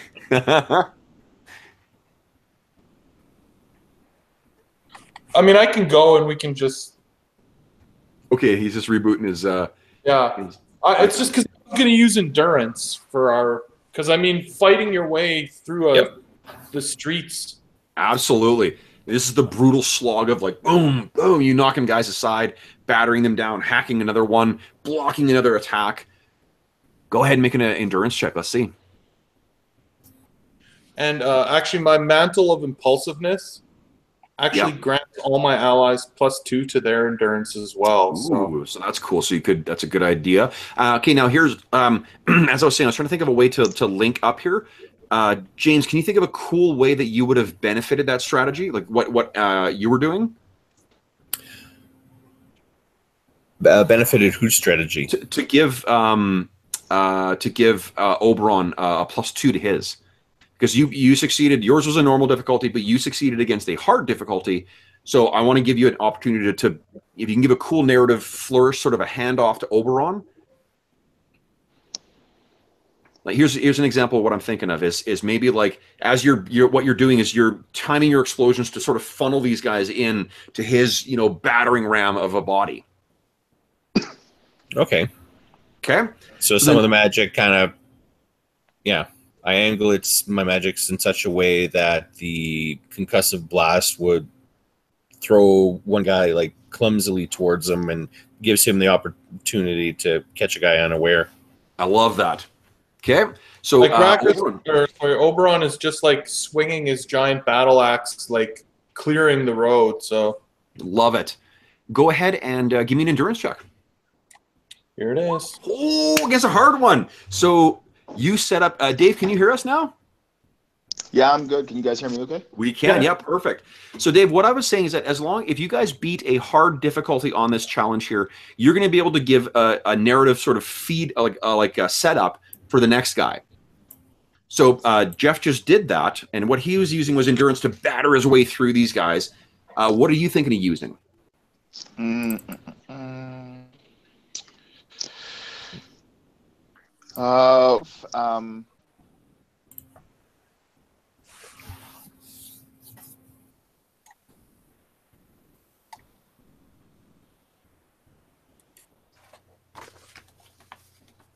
Are you pausing for thought there, Dave, or are you gone again?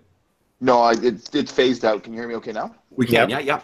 Okay, so I mean, the skills that I have any kind of utility in is acrobatics, athletics, endurance, thievery, and stealth. Okay, so what I'm more focused on is if you can think of a cool narrative way to describe what you're doing, and then finding a way to make the skill fit for that, I'm fine with that process rather than, how do I make athletics work, or how do I make, whatever. There's a lot of ways you can make athletics or acrobatics work. Or even endurance as well. Yeah, like Oberon is sort of I'm picturing, because it's it's endurance. He's sort of weathering the worst of the attacks and sort of soldiering through it and battering on. Athletics, I think, is maybe more of an aggressive, like knocking guys down and turning over wagons filled with fiery barrels and shit like that. And what about acrobatics? Acrobatics would be like nimbly making your way through the rubble and body strewn streets, ducking left and right, hacking one guy down, and then running to the other side of the or like leaping over a fallen barrel and then burying your axe in another guy. Yeah, running up a wagon and jumping over the top and coming down like a death from above thing. Yeah. It would be parkouring your way through this stuff. Yeah, you know what? Rakkus is really quite energized by the last fight, and as much as it took, it just beat the shit out of him, the fact that he made it through it is making him feel pretty invincible. So he's going to use his acrobatics to deftly navigate through the street, picking off any combatants that he sees in his way. He's got too much energy in him to just kind of lumber down. He's almost dancing through the street, causing havoc where he goes. And Jeff, how do you think that Oberon is going to set up that? I think that Rakkus is actually pushing, as he's dancing around, he's actually pushing them back towards Oberon, who's, like I said, he's just swinging that giant battle axe and chopping people down. So he's just sort of giving them a target to. You know what? Rakkus will look back and he sees what Oberon is like. Oberon's just basically at that point, and so he's basically anything that he can't dispatch immediately back to his brother, knowing that he's just gonna pulp them. Yeah, I love that. So go ahead and make an athletics check with +2.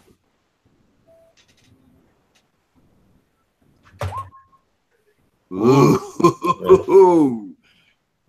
Okay, so you're trying to do this, and you're while you're doing that, Nute is saying, "Over here, come on!" And you're just like, no. And you have this moment where you batter down 2 of these hobgoblins, and you leap over this wagon to try and get to a third, and you bury your axe down on him, and you look up, and there's 6 or 8 archers who are all sort of turn and bring their arrows down looking at you. Guys, the threshold has just hit 2. Start of a new sequence here. You can't use the same skill again. Who would like to go next? You're not stuck in the order that you guys were before. I'd like to turn towards the archers and intimidate them, but I'd like to use my my spook ability that allows me to Arcana instead of intimidate. Okay. Oh, okay. So you step forward, and that sort of like the flames that were playing on your horns there. Yep. It now like flares up as if like it's a raging fire having a bellows cast along it. The flames sort of reach up and almost form this like giant pair of fiery white and orange wings behind you. What do you say? Flee before me. You guys all hear this, and it's Ember's voice, but then below that, there is this deep, sonorous, diabolical voice that yells out, "Flee before us!" So that is absolutely one success, and he sets up someone else. Who would like to go next? Well, someone else take advantage of Ember's role, because I have a good skill to use. You know what? Rackus, shit just got real for Rackus. So he's not dancing anymore. He's gonna go back to his roots and do what he knows best. And he's gonna use endurance in the same way that Oberon did. Okay. Start like he's just a battering machine now. Love it. Clunk, clunk, clunk, clunk. Go ahead and make your roll. You get +2 to it. And you're Ooh, thank God for that +2. Yeah. All right. So that's another success. Wham! You batter through into these guys, and it just decimates their ranks.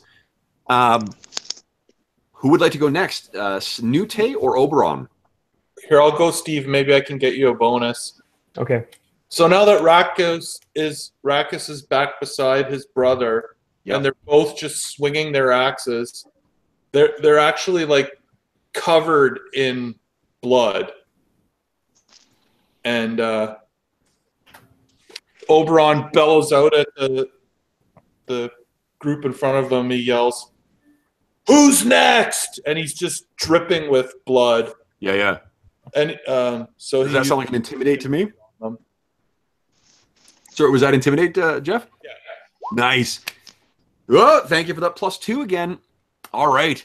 So yeah, these hobgoblins are just shaking it, as well as some of the foot soldiers that are nearby as well. You guys are about here right now, sort of in this clearing. There were a bunch of goblins that were like basically like looting or pillaging this this grand manor right here. Is that woman still with us? Yes, she is. She's being sort of behind you guys as you guys are making your way through the streets. Yeah, I can't think we're gonna get to the end and like turn back and like, "Are you okay? You made it?" And she's just gonna be covered in blood as well. Yes. Nute. All You got right. you don't have a +2, but what would you like to try? What the heck should I try here? Again, think of a cool sort of like narrative thing. Right. Okay, so we've intimidated all of these opponents. Maybe I use my perception to look for the weakest link, and then we just dive through to try to sprint for the finish. Yes. All right. Yep, I love that because you've been sort of cautiously on the outskirts as well too here. So maybe you can see the way to see like the final sprint to get this woman safe, which is of course what you were trying to do in the first place. Right. I love that. Yeah, go ahead and make a perception check for me. Okay, baby. Here we go. Come on, rock and roll. And I hit the button. Just a little Oh, success. All right. So yeah, you see this and you sort of like run forward and you grab this woman. And you're seemingly coming out of nowhere. You're suddenly there and you grab this woman's hand and you're like, "Come on!" And you're racing up the. As you can see, there's a bit of a like a rise. The keep itself is about 8 or 9 foot higher on this sort of like raised rampart. You race around the corner, and there's this kind of like Marines, we are leaving moment, and you guys turn, and you see that there is an opening to finally make your way through to the keep. The two brothers, you're still like battering these guys aside, but Ember, you're sort of like stepping forward in like a dying. Okay, so you're moving your way forward, and you sort of realize you're actually like drifting down. You had no conscious control of this, but when you flared up and you made that you unleashed your arcane fury, you actually like floated up about 20 feet in the air, and you were just sort of like drifting to the ground as this whatever this presence that you invoked leaves you. There's a dramatic moment as you guys sort of race along. Ember, the flames are just dying down to a low, dying sort of glow. As you and Nute make your way to the gates, as they usher Lady Antarius inside, and then but we see the last dramatic sort of action is the two Minotaur brothers, racing through and hacking these last goblins down. So you guys safely make it inside the keep. Once you're inside the keep, do you guys plan, I guess, like, you can sort of like stay safe inside the keep, or you can like sally forth out again to try and save more people? What do you think you guys would like to do? Rackus is all for going back out. Okay. What will the rest of you guys? Well, is there any loot around to be had? Inside the keep? No, not inside the keep, but I mean, there's some way to profit from all of this. I mean, what you would be doing would be stealing from people who are under attack. You're looting the looters. Yeah, like if you're, there are a bunch of homes that have been attacked and stuff like that. So you could, in theory, steal from the people of the town.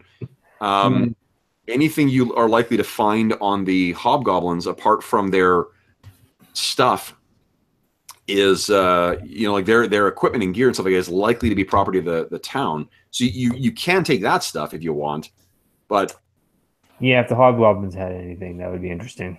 Okay. Well, I think you do find. Okay, so that means that you're probably going to be going out as well. Where do Oberon and Ember sit with this? Well, we got the woman. She's at the keep. Has she been reunited with her husband? Yes, he is here. Paulus. So Counselor Antarius is here as well. That's on it. Like, we're going to skip sort of the. If you guys are staying for the night, then that's sort of where you'll be gone. If you sally forth out again, then we'll deal with that. It sounds like there's 2 votes for heading out again. Oberon, what do you think? Now, hold on. Is this heading out just to help the town, or are we leaving town? I'm assuming it's helping. I mean, if you guys are planning on fleeing, you have left some of your your travel belongings and shit like that are still back in the Broken Banner. Well, let's help the town. I'm up for going out. Okay, then Oberon, what do you think?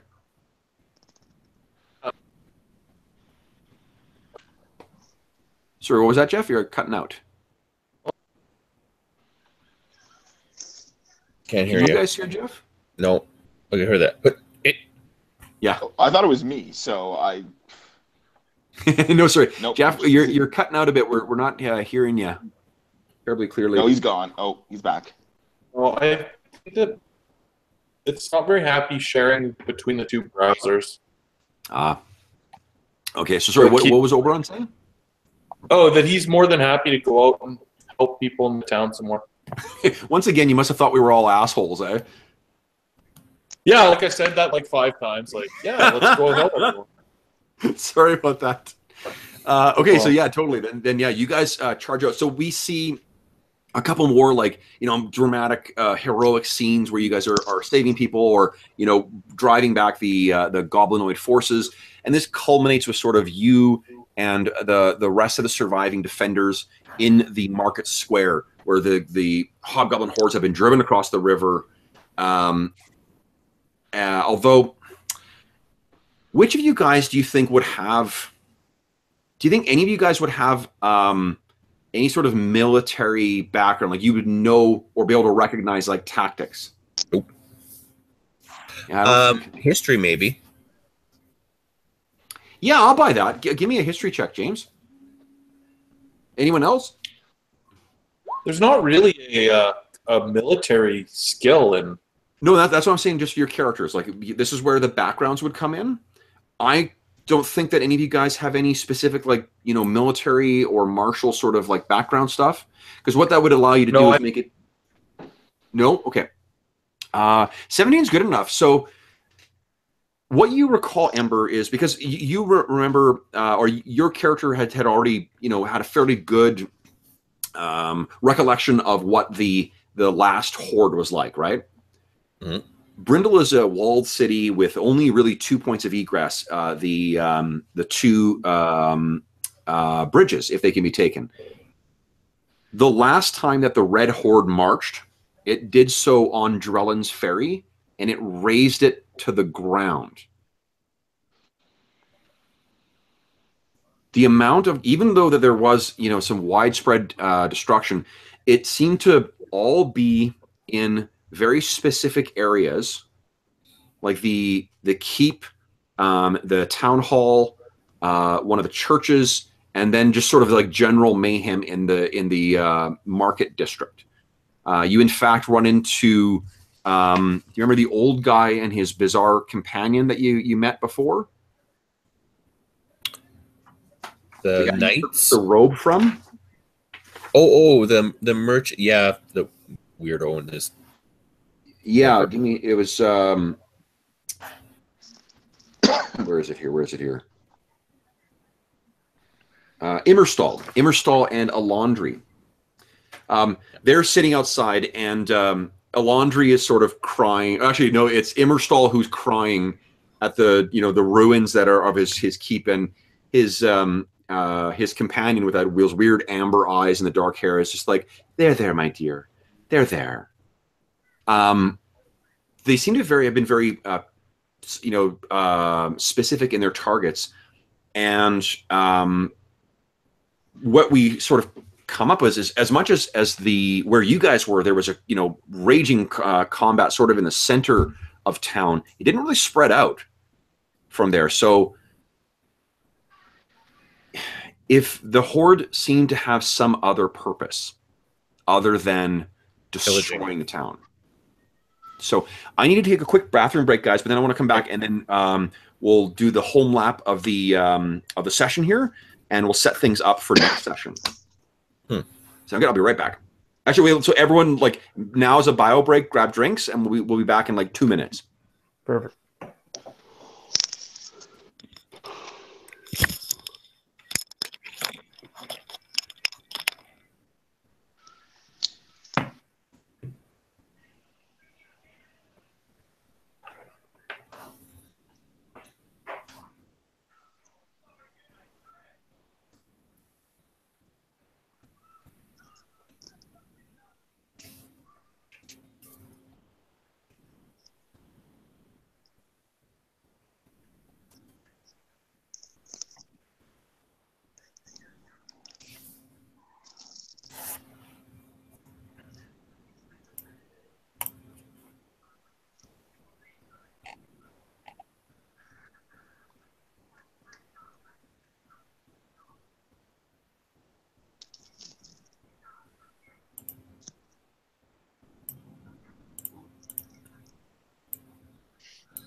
All right, I am back. Who else is back? I'm still here. Yo. Okay, Jeff, you back? Yep. Steve-O? Oops, Steve-O's taking a bio break. Okay, so wait for him to get back.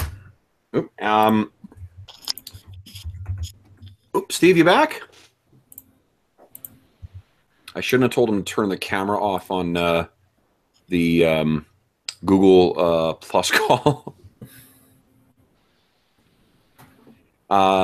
So what did you guys think of the skill challenge? Was that a fun way to get through the... I like it. Yep. Yeah, it was a good way to go along with the combat to make the whole battle of the town feel really epic without staying in combat the whole time. Yep. And it forced you to flex your narrative creativity. Like it's a nice opportunity for you guys to contribute some specific narrative stuff to the game, right? Yeah, I always like stuff like that. Me too. It's one of my favorite features of 4th edition, and you'll notice that it's one of the things I use in pretty much every other game I run. Is this our 5th session, Ken? It's our 5th session, yeah. Which means that we are, I believe, into around our 20th hour of playing this. Does it also mean that we gain a level? It does not. Let's see here. Steve, are you back? I'm back. Yeah. Okay. So, guys, as the dawn comes up and the gates are found to be secured, the bridges are secured, and the last remnants of the remaining hobgoblins are cut down by the remaining members of the town guard, our scene cuts back to the Broken Banner, where we find your heroes, your characters, as the heroes of Brindol. There is not an end to the line of people who want to buy you guys drinks. And your friend, hold on here, I can't remember the name of the guy who runs the Broken Banner. Let's see here. There we go, Skills of War NPCs. Fortunately, some kind soul put together a list of NPCs. Did I think to include this guy? Let me see.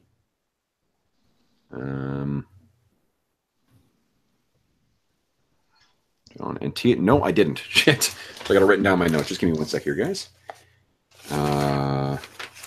Gentleman's name is...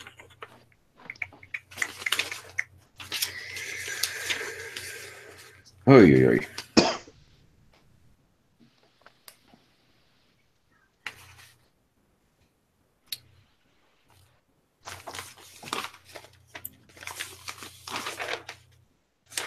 I have no idea. I cannot find it in my notes. Do you guys happen to remember what his name? Oh, hold up. Nope. Walter. It's Walter. Found it. So Walter is playing. How could I forget that name? Walter is quite happy to facilitate this stuff. You guys are all celebrating, and you also realize that one of the people that you have one of the units that you crushed in the course of the defense happened to have another standard bearer in it. So the whole bar is sort of cheering as one of you guys is mounting a second broken banner next to the one from the last red horde. It is, hold on here, around that time, so it's around morning. You guys are just too wired to sleep, and there's just too many people who want to thank you guys and celebrate your victory. Obviously, there's other people in the town who are mourning losses and, burying loved ones and things like that. But the military and the other adventurers who may have participated in the defense, who are to be honest, I mean, the ones that are surviving, I think are maybe one or two, and they have nothing compared to you guys took down an ogre. No, there's no other dead ogres in this town at this point. So you guys are truly the biggest and baddest asses in town. But there is someone who approaches you. Give me a sec here. I'm trying to find wrong thing. Sorry, the name of this character. You know what? I'm not gonna. It's not really important.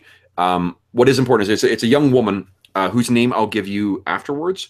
But she is a member of the town guard, and she is apparently a liaison to the town council. Apparently, word has gotten back to you, to the council, about your actions during the defense or during the siege of Brindol. Not the siege, I guess it would be the sack of Brindol. And there is someone who wants to speak to you. His name is Ephraim Troyus, and he is another council member. So this young woman comes in and asks if you guys would be interested in meeting with Councilor Troyus. I'll say Councilman Troyus because otherwise it sounds like he's a member of the Enterprise crew. So, do you want to meet with him? Now, one of the things that you know, any of you with a mercenary bent would obviously expect that these are the folks who generally either dole out rewards in a cash kind of amount, or offer other opportunities to earn cash. So, now that the din of the fighting is down, Ember is actually more introverted right now. She's a little disturbed by what was going on with her during this conflict. That's kind of gotten her shaken a little bit. Can I make a suggestion? For the first time in her life, she feels cold. Okay. So you're sort of shivering by the fire as everyone else is sort of celebrating. What are what do we sort of see Oberon, Arrakis, and Nute doing during this sort of celebratory period? Well, Nute likes to have a drink, and he's willing to make friends. He's not without his charms. Yeah. So I think he'll try to make some friends and scout some opportunities, mercenary style. Okay, love it. So you're sort of you are maybe the first one who's approached by this woman. Arrakis and Oberon, what are you guys doing? You know what? Arrakis is he's spitting yarns about the exploits, but he's because he of his appreciation for having Nute back, he's really singing his praises and that of his brothers his brother more than his own. Okay. Really making them sound like they basically they're the ones that saved the town. Okay. So Oberon, because I was just checking your passive insight, because your character's so empathic, I think that and the players of these characters can correct me if I'm wrong, but I think what you're picking up is joy and exuberant exaltation from Arrakis. You are picking up a mixture of joy and a little bit of greed from Nute. Yeah. And you're picking up something that you really haven't picked up before. There's a distinct feeling of sadness and fear coming from Ember. I think that's very distracting to Oberon. He's trying to get swept up in his brother's stories and jubilance, but I'm bringing the party down. Yeah.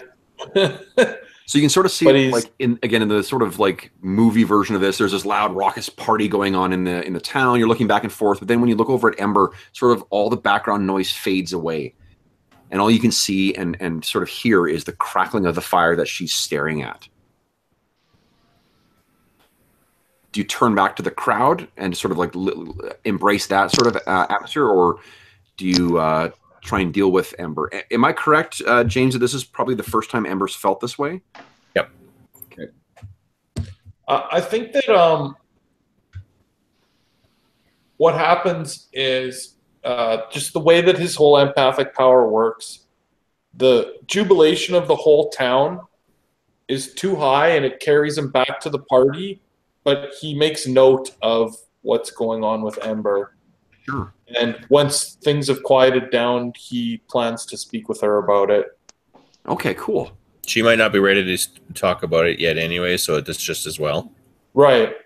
Well, and like I said, like I'm imagining that like the jubilation of 800 people is too strong for Ember to ignore or Oberon to ignore. Sure. Yep. So, do you want to follow the offer of this woman and meet with Councilman Troyes? I think sure, but first, me and my brother definitely need a bath. Yes. So you guys get yourselves cleaned up, and she says she'll wait for that. And you guys are brought. One moment here.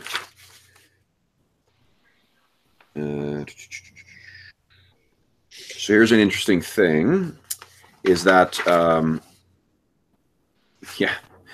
So the map that comes with the adventure is of a city called Brindol, and it's stolen from an older 3rd edition adventure called something of the Red Hand. I can't remember what specific name of it is, but that map has a bunch of, like the map you're seeing on the screen has a bunch of keyed locations for it.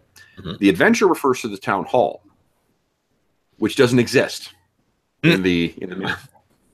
So I think what we're going to say is that you're meeting with the councilman in the keep, which is 18, where you brought everyone. That's where they deal with the business and whatever. Oh, you know what? No, I'll say it's 13. The 13 is Carl Manor, which has been repurposed as a town hall. It used to be a more opulent place, and you did see hobgoblins coming out of there. So you make your way over towards there, and the building, while it's a pretty impressive and very beautiful looking, old mansion, it's clearly seen some. So it had a rough time and was a target of the hobgoblins' ire during the sacking. You're led inside, and you can see like there's the smell of offal in here. They clearly tried to sort of desecrate the location, as well as just sort of destroying the place.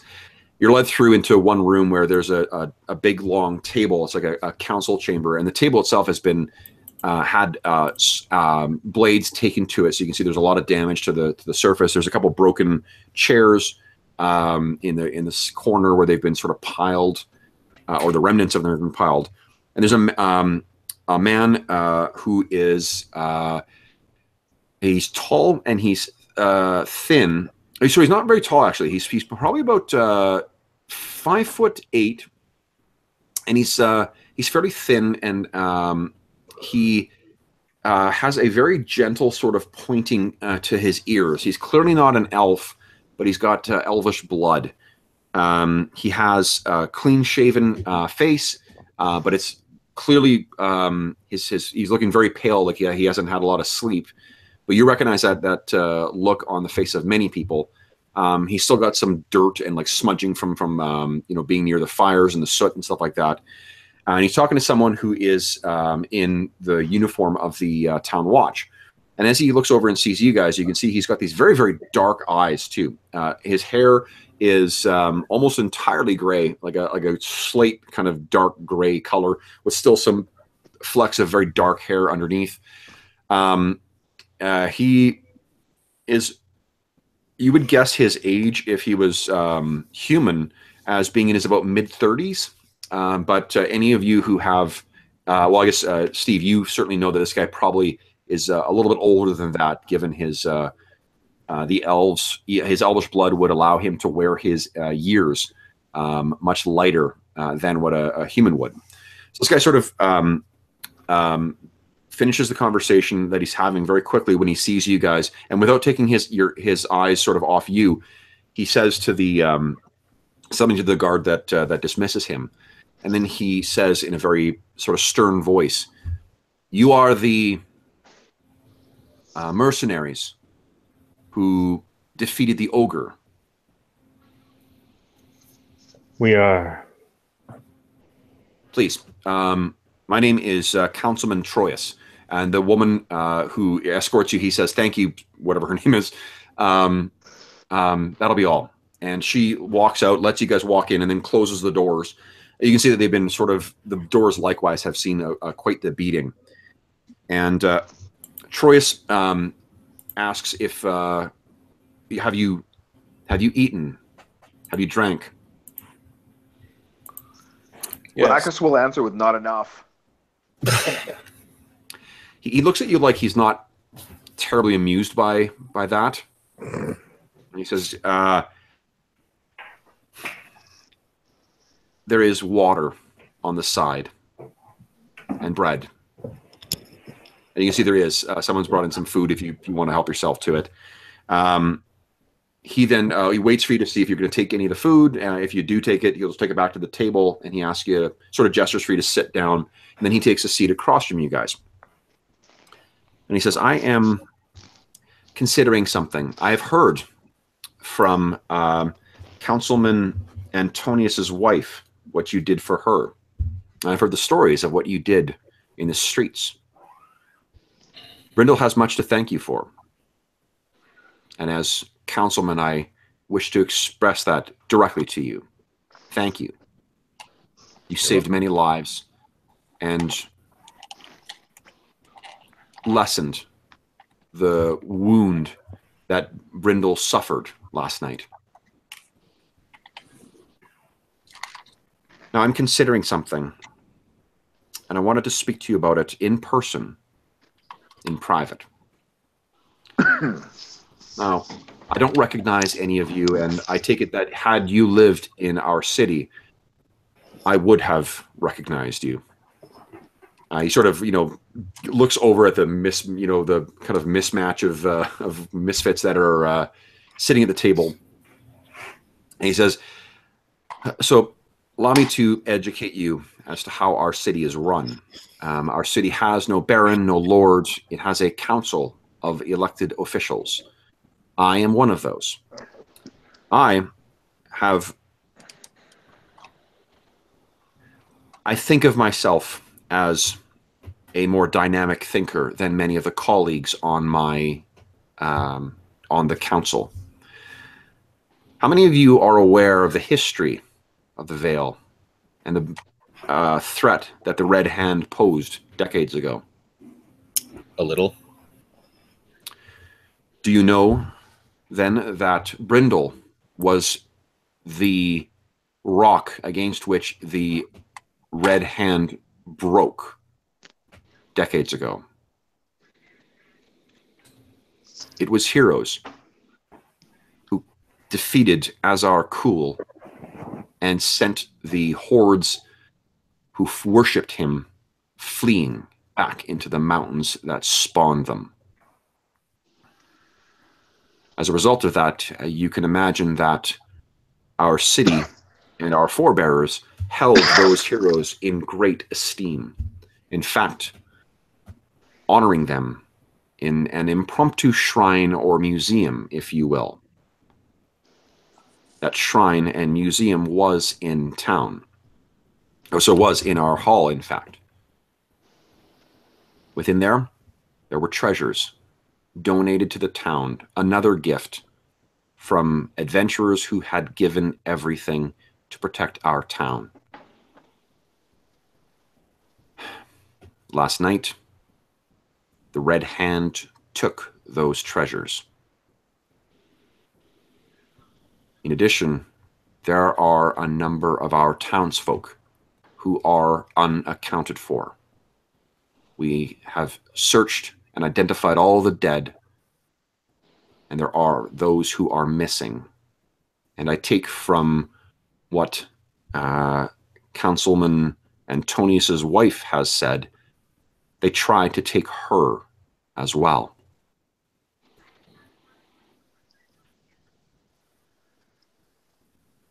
My colleagues don't recognize the value that can come from hiring those such as yourself, independent actors those who are dynamic individuals, not doggedly following a guard's format. I believe that taking a chance on those such as you would benefit Brindol as it did in the past. Do you follow what I am saying? I believe I do. I'm not sure what brings you to our city. I don't know where you intended to go. You proved yourselves heroes last night. And we would ask you to do that again. We would not ask you to do so without firm and concrete gratitude, of course. We will pay for the recovery of our people, and we will pay more for the recovery of our treasures. The sacrifice of those heroes in past must not be forgotten, and we must not allow this Sinrith to try to bolster his legend on the deeds of much greater and better men and women. If you are able to track the Red Hand to its lair, to recover our people and to recover our treasures, we will show great gratitude to you. He sort of leaves it there to see if you guys have any questions or comments. I'm in. Do you say that, Amber? Yep. Oberon, Rakkus, and Nute, what are you guys doing during this? Well, I like the idea of some income. Well, I mean, this is what we were trying to travel to do. So I think Oberon would say, you know, it seems we didn't have to travel as far as we thought to find work. And Rakkus? Where my brother goes, I go. So Councilman Troyes sort of nods and says, good. Now, we do not know where this Red Hand hides itself, but we have someone who may be able to tell you.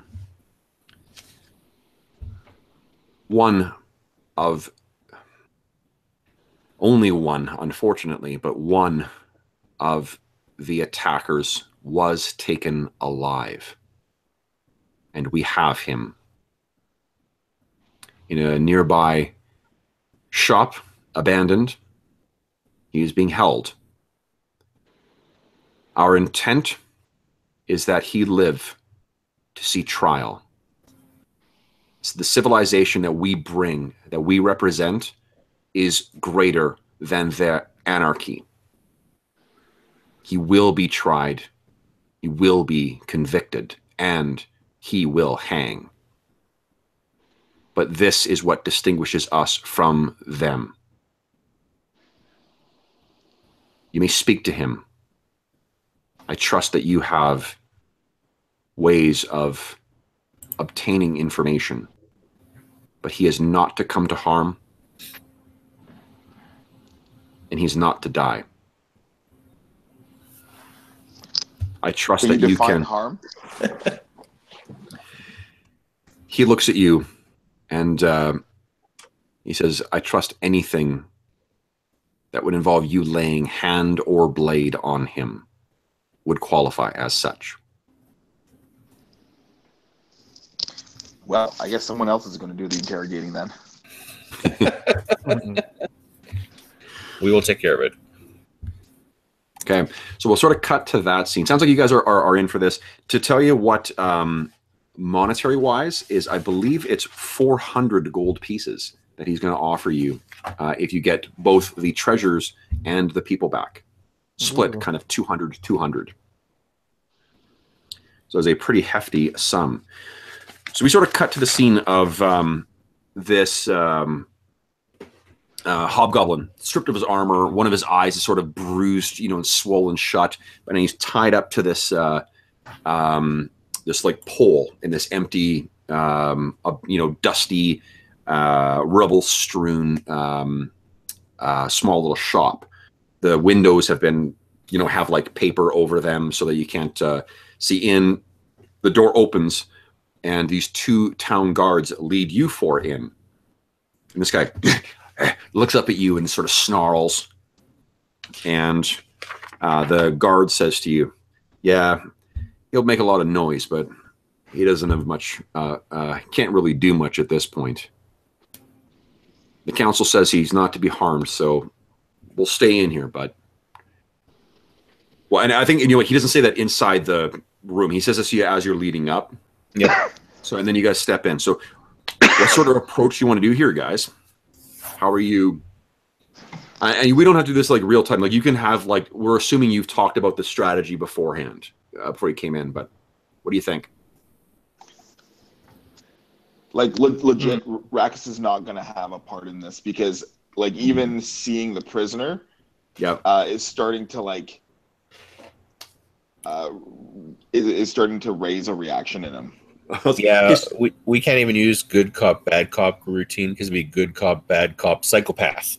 Yes. Oberon, you can sense this with Rakus that his rage is boiling as he's getting closer to this and getting more and more worked up.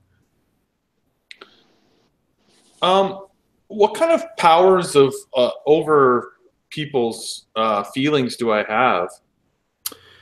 I mean, we sort of interpret it if you can come up with a narrative neat flourish or something like that, I'll grant you, bonuses on a situational basis. But I'm sort of picturing it as being reflected in your some of your skill ratings.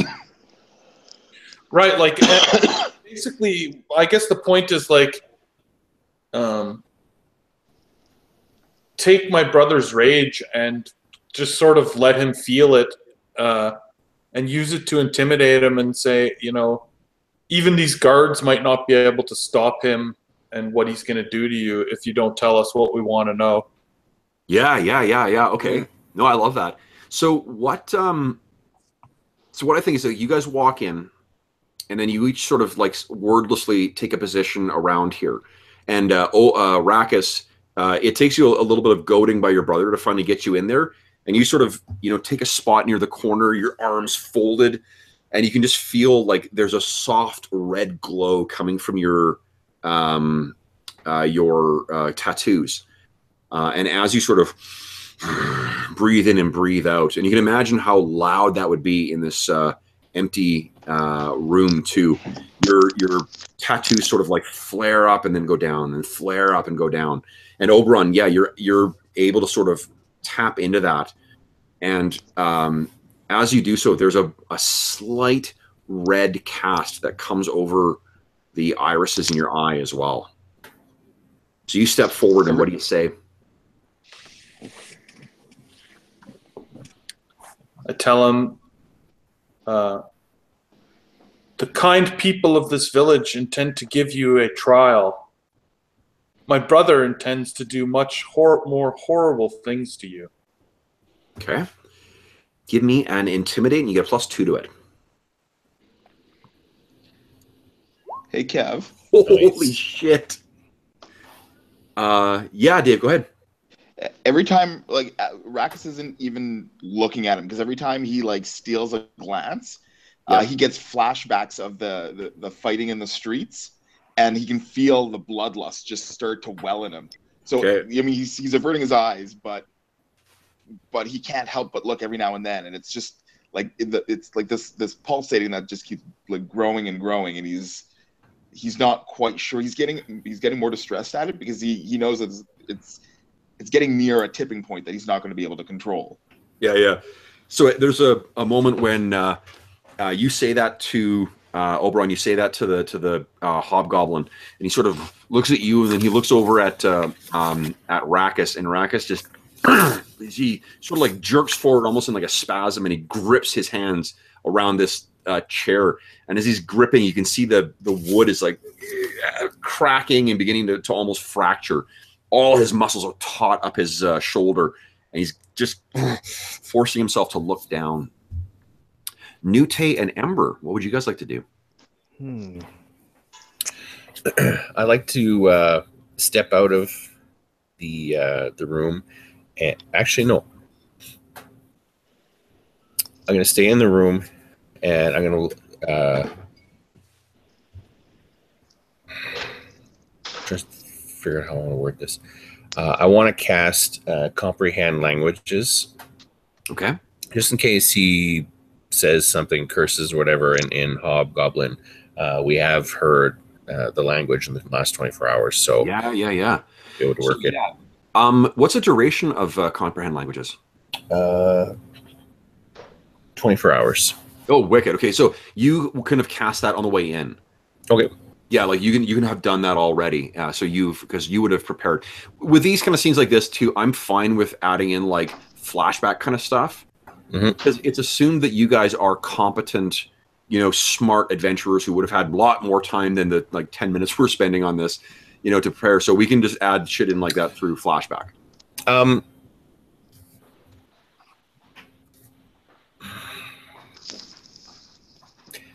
want to still do it in the room, not on the way. Okay. And I want to cast it in such a way that he might... I'm just going to bluff. Basically, I'm just like, I'm casting it so I can understand the languages, but I'm going to tell him like this, that I've casted enchantment that would allow us to know whether or not you're telling the truth. Okay, I love that. So what happens, I think, is I'm seeing that you're free, like the free residuum you get for each day, right? To cast on it, it's you just like pulling together the magic stuff that suffuses this world. So you sort of begin, you have your staff in one hand, and you begin using the fingernail of one of your hands to just draw these lines in the air that just sort of like hang there like tiny sparks or fireworks that just are caught in a freeze frame. And you draw these intricate designs in the air, and then you place your hand on it and push forward, and it sort of, sprinkles out across the room. And you look down as the sparks settle themselves on you, and make your bluff check. I'll give you a +2 for that, because that's pretty cool. Holy shit! He's like, trying to get himself away and move himself away from you. The sorcerer! Get the sorcerer away from me! Praise. And he says that same phrase that you guys have heard the others say. And you understand it now, Ember, and it's praise Sinrith. And he's trying to move himself away from you. Get the witch! Get the witch away from me! You speak any lies, and this enchantment will cause you great pain. I love it. With a roll that good, it's going to have a placebo effect. And Nute, what would you like to say? All right. Well, I sort of want to play a good cop here, and then I think I want to use my bluff as well, but say that, look, all this can be avoided, and we'll go easy on you if you just give us what we're looking for. The sooner you tell us what we want to hear, the sooner this can end. And then we'll get the witch away from you. He looks up at you. Keep it away from me. Keep the witch away. Just tell us what we want to know. Make her end her. Get her spell off me. Okay. We'll do that if you tell us. Go ahead and make a bluff check. You get +2. Oh, nat 20. Nice. So he is totally bamboozled by you guys. He agrees to, let me, he'll, you sort of like, you turn to Ember and you say like, give her a look of like, okay, fine. And then Ember, what do you do to like end the enchantment? You can use prestidigitation, I think. Don't you have prestidigitation? Or I don't think I do. No. What's some neat flair, like magical shit you would do to indicate it's over? You know what? I'll cast light on my finger and just kind of make some sort of arcane gibberish in the air. Love it. Okay, so he kind of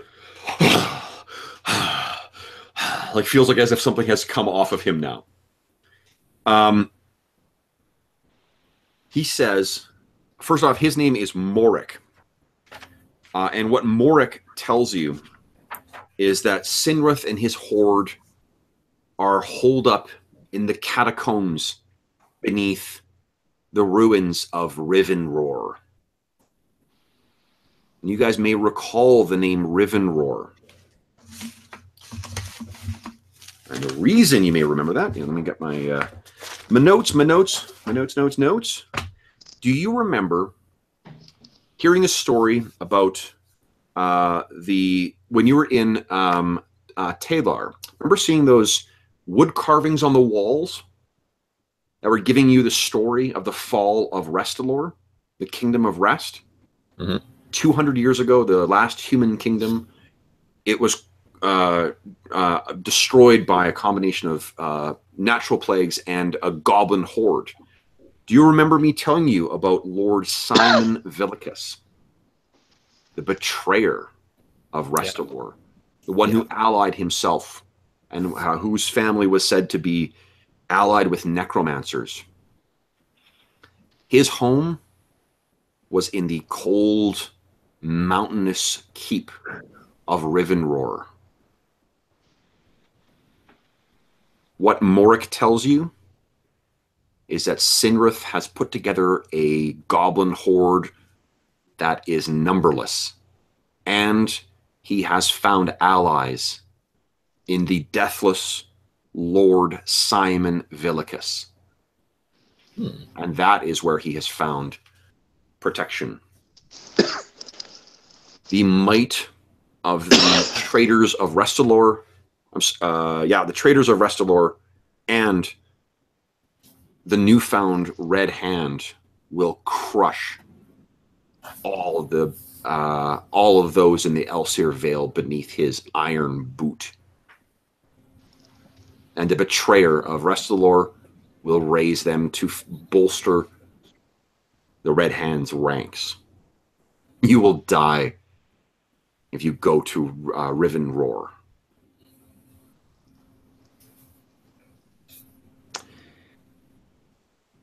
That seems to be all you're going to get out of him. He gives you an idea of, sort of how to get there. Those paths have not been traveled for 200 years. But, Amber, you had made some successful history checks before in Talar, so you know where this place is, roughly. So,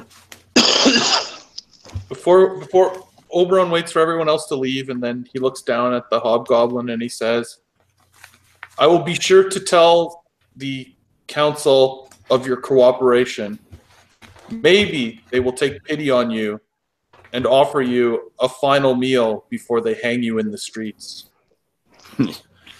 He sort of is like, actually, I don't think he gets. You've been pretty good, and you did roll really well on your intimidate. So he's like opens his mouth to say something, but then there's that flare of red in your eyes, and he just sheepishly looks down again. So you guys step out, and you'll have a chance to talk to Councilman Troyus again before you leave. So we sort of pick up there, and you tell he turns back. He says, "Rivenroar. Is the Vale not free of that cursed legacy? If their betrayal led to the collapse of the last kingdom of the Elsir Vale, it is no small task that you have before you, but you've proven yourselves worthy and capable heroes. I trust that knowing that the betrayers of Restalor, the lords of Rivenroar, that they are among those who must fall beneath your blades. That will not induce you to shirk your agreed responsibilities.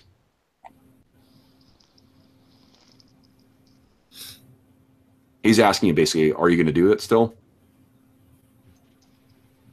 Yes. Then you may not just save our people, you may redeem the memory of Restalor. We will provision you with what you will require. It is a difficult journey and dangerous to reach Rivenroar.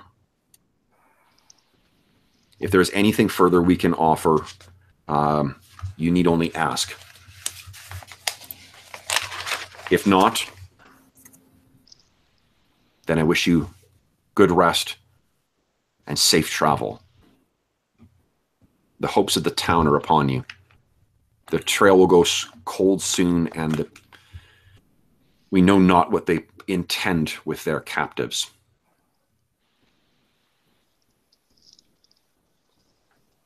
Can you leave at... when do you intend to leave? What time of day is it now? It's probably all late morning, so like 10 o'clock-ish or so. What do you guys think? You've had time to talk about this before you got back to Troyes as well. We haven't slept, have we? No. No, we need to sleep. I don't think we're just going to head out. No, and he doesn't. I think that you guys could, in theory, do 8 hours of sleep and then set out for a little bit and then sleep, but taking a full day to just have some time to do other shit in town, get your stuff. We probably want to tell them we need 2 days. Yeah, and what that'll do is it'll give them 2 days is probably too much, but if you spent part of today fucking around and then slept and left at crack of dawn tomorrow, is that what you meant by 2 days? Early night. Because who knows what they're doing with these captives? I think that's what he's thinking. Yeah. Right. We'll try to stay awake for as long as we can, and then do an early night so we can leave first thing in the morning. Imagine while we're awake today, we're not going to be very useful or productive because it'll be zombies. Yeah, I think now that you've got this this task before you, you're probably going to get close to crashing. You're burning through healing surges pretty quickly. But if there's anything else you guys want to try, want to do between now and when you leave, we can talk about that. Well, actually, we can probably talk about it between sessions as well. So if something comes to you in the next 2 weeks, we can incorporate that. Otherwise, I think we'll call it a session there, and then we'll pick up next time with you guys setting forth on the road to effect a rescue at Rivenroar. So, for those listening at home, thank you so much for joining us let me turn my camera back on here. Bada boom. Thanks so much for joining us for session 5 of our Scales of War campaign. We hope you enjoyed. If you have any questions, comments, or concerns regarding our session tonight, please don't hesitate to leave a comment in the comment section below, and we will endeavor to respond in a timely fashion. If not, we hope you enjoyed, and we will see you again in 2 weeks' time.